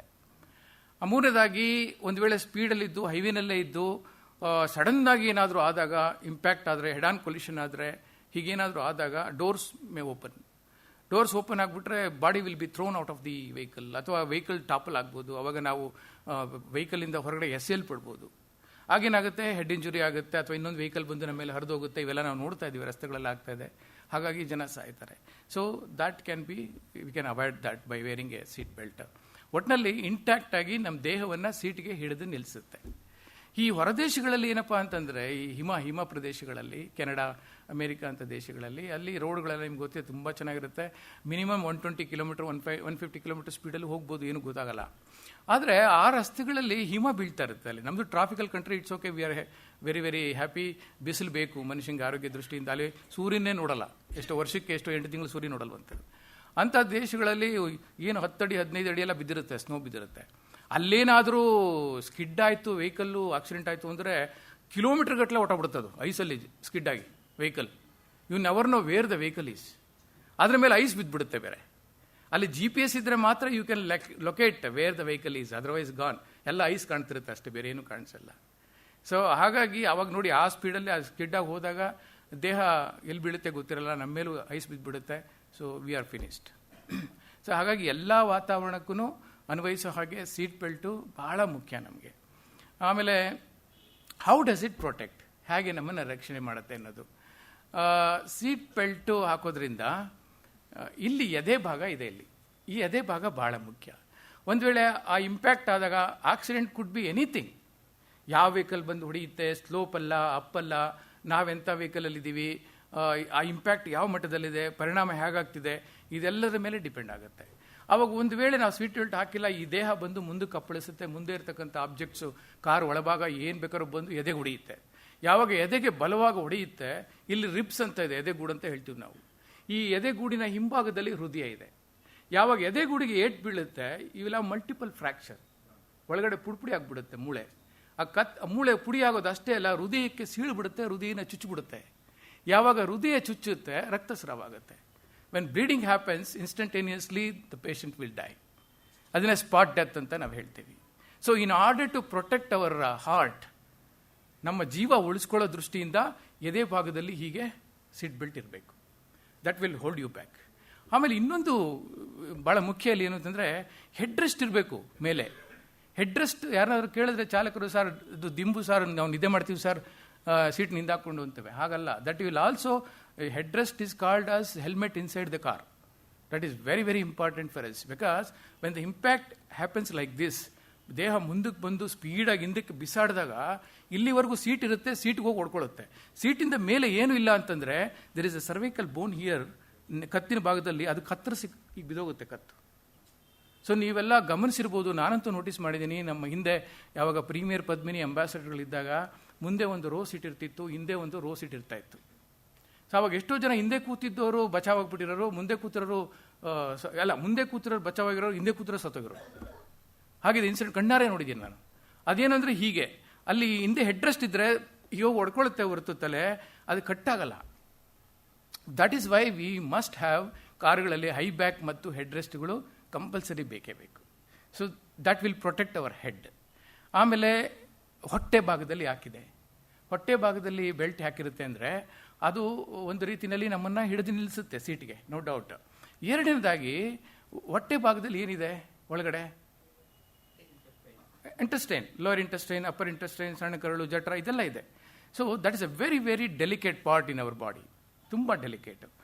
ಆವಾಗ ದೇಹ ಒಳಗಡೆ ಅಳ್ಳಾಡೋಗ್ಬಿಡ್ತು ಅಂದರೆ, ಒಂದು ವೇಳೆ vehicle impact depending on the ಯಾವ ಥರ ಆಗುತ್ತೆ ಗೊತ್ತಿಲ್ಲ, ಸೀಟ್ ಬೆಲ್ಟ್ ಹಾಕದೆ ದೇಹ ಏನಾದರೂ ಅಳ್ಳಾಡೋಯ್ತು ಅಂದರೆ, ಯಾವುದಾದ್ರೂ ಒಂದು ಆಬ್ಜೆಕ್ಟು ಬಲವಾಗಿ ಬಂದು ಹೊಟ್ಟೆಗೆ ಬಡಿದಾಗ, ಅದು ಚುಚ್ಕೋಬೇಕು ಅಂತಿಲ್ಲ, ಕತ್ತರಿಸ್ಬೇಕು ಅಂತಿಲ್ಲ, ಬಲವಾಗಿ ಏಟ್ ಬಿದ್ದರೂ ಕೂಡ ಹೊಟ್ಟೆಗೆ ಒಳಗಡೆ ಇಂಟೆಸ್ಟೈನ್ ವಿಲ್ ಕಟ್ ಆಫ್, ಕತ್ತರಿಸೋಗ್ಬಿಡುತ್ತೆ. ಯಾವಾಗ ಕರಳು ಕತ್ತರಿಸೋಗುತ್ತೆ, ಬ್ಲೀಡಿಂಗ್ ಆಗುತ್ತೆ. ಬ್ಲೀಡಿಂಗ್ ಆದ ತಕ್ಷಣ ಮನುಷ್ಯ ಸತ್ತೋಗ್ತಾನೆ. So these are the main reasons why we have to protect this part of the body. So that is possible only when you are wearing a seat belt. So seat belt ಕಾರಲ್ಲಿ ಕೂತ ತಕ್ಷಣ ಹಾಕೋಬೇಕು ನಾವು.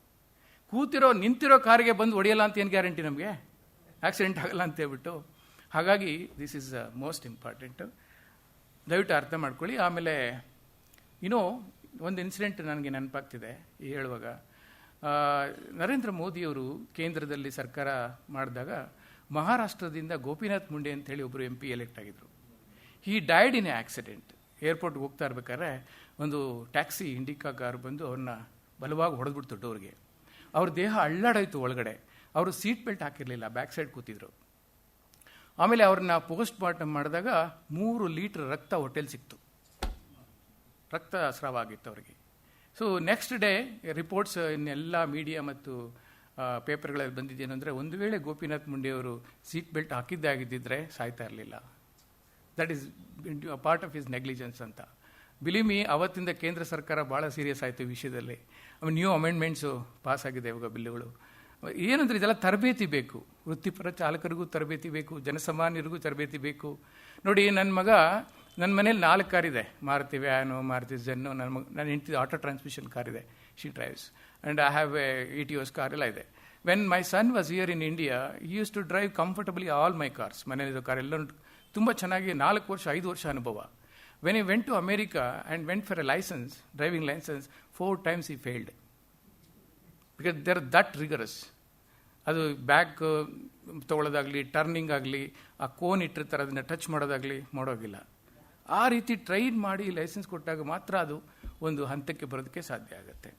So ಈಗ ನಾನು ಏನು ನಿಮಗೆ seat belt ಬಗ್ಗೆ ಎಕ್ಸ್ಪ್ಲೈನ್ ಮಾಡಿದೆ, ಐ ವಿಲ್ ಎಲ್ಲ ಸ್ಮಾಲ್ ವೀಡಿಯೋಸ್, ಒಂದು 4 ವೀಡಿಯೋ ಇದೆ ನೋಡಿ, ವೆರಿ ಇಂಟ್ರೆಸ್ಟಿಂಗ್.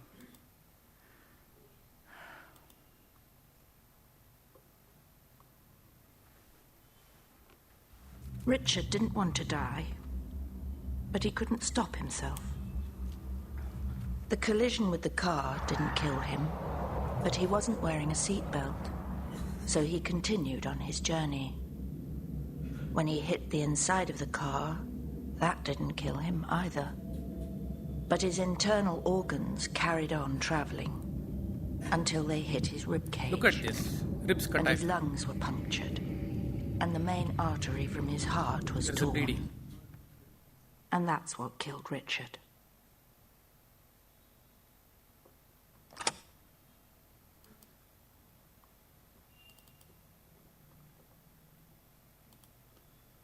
ನನ್ನ ಹತ್ರ ಹಂಡ್ರೆಡ್ಸ್ ಆಫ್ ವಿಡಿಯೋ ಕಲೆಕ್ಷನ್ ಇದೆ. ಯಾಕೆಂದರೆ ಕೆಲವು ಕಡೆ ರಿಪೀಟೆಡ್ ಪ್ರೋಗ್ರಾಮ್ಸ್ ಇರುತ್ತೆ, ತೋರಿಸ್ತಾರೆ ಸರ್ ಅಂತೇಳಿ ಚೇಂಜ್ ಮಾಡ್ತಾರೆ.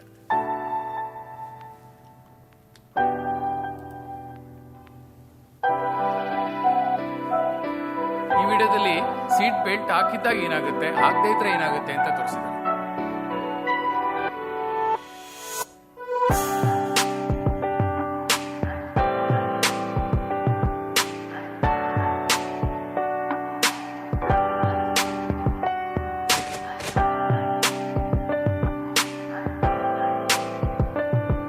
ಹೆಡ್ ಇಂಜರಿ ಆಯ್ತು. ಹೆಡ್ ಇಂಜರಿ ಆದ ತಕ್ಷಣ ಫಿನಿಶ್ಡ್.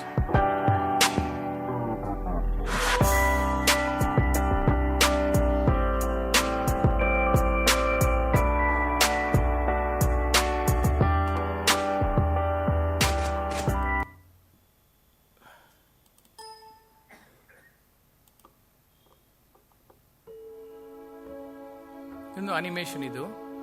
ಒಂದು ವೃತ್ತಿಪರ ಚಾಲಕ, small family, wife and a daughter, happy family. ಅವನು ಆ ವೃತ್ತಿನ ತುಂಬ ಸಂತೋಷದಿಂದ ಮಾಡ್ತಾ ಇದ್ದಾನೆ. But suddenly something happens.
Called head on collision.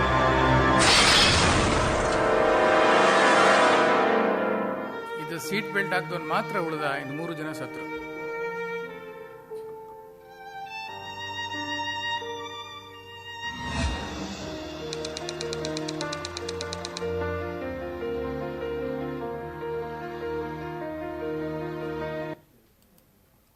Thank you very much sir. Seat belt ವರೆಗೂ ನಿಲ್ಲಿಸಿದ್ದೇನೆ ಇವತ್ತು. ನಾಳೆ ಇನ್ನೂ ಇಂಪಾರ್ಟೆಂಟ್ ಏನೇನಿದೆ topics, drowsy driving, over speed, ಎಲ್ಲವನ್ನು ಡ್ರಿಂಕ್ ಆ್ಯಂಡ್ ಡ್ರೈವ್, ಇದನ್ನೆಲ್ಲ ನಾನು ನಾಳೆ ಪ್ರಾರಂಭ ಮಾಡ್ತೇನೆ. Thank you very much sir.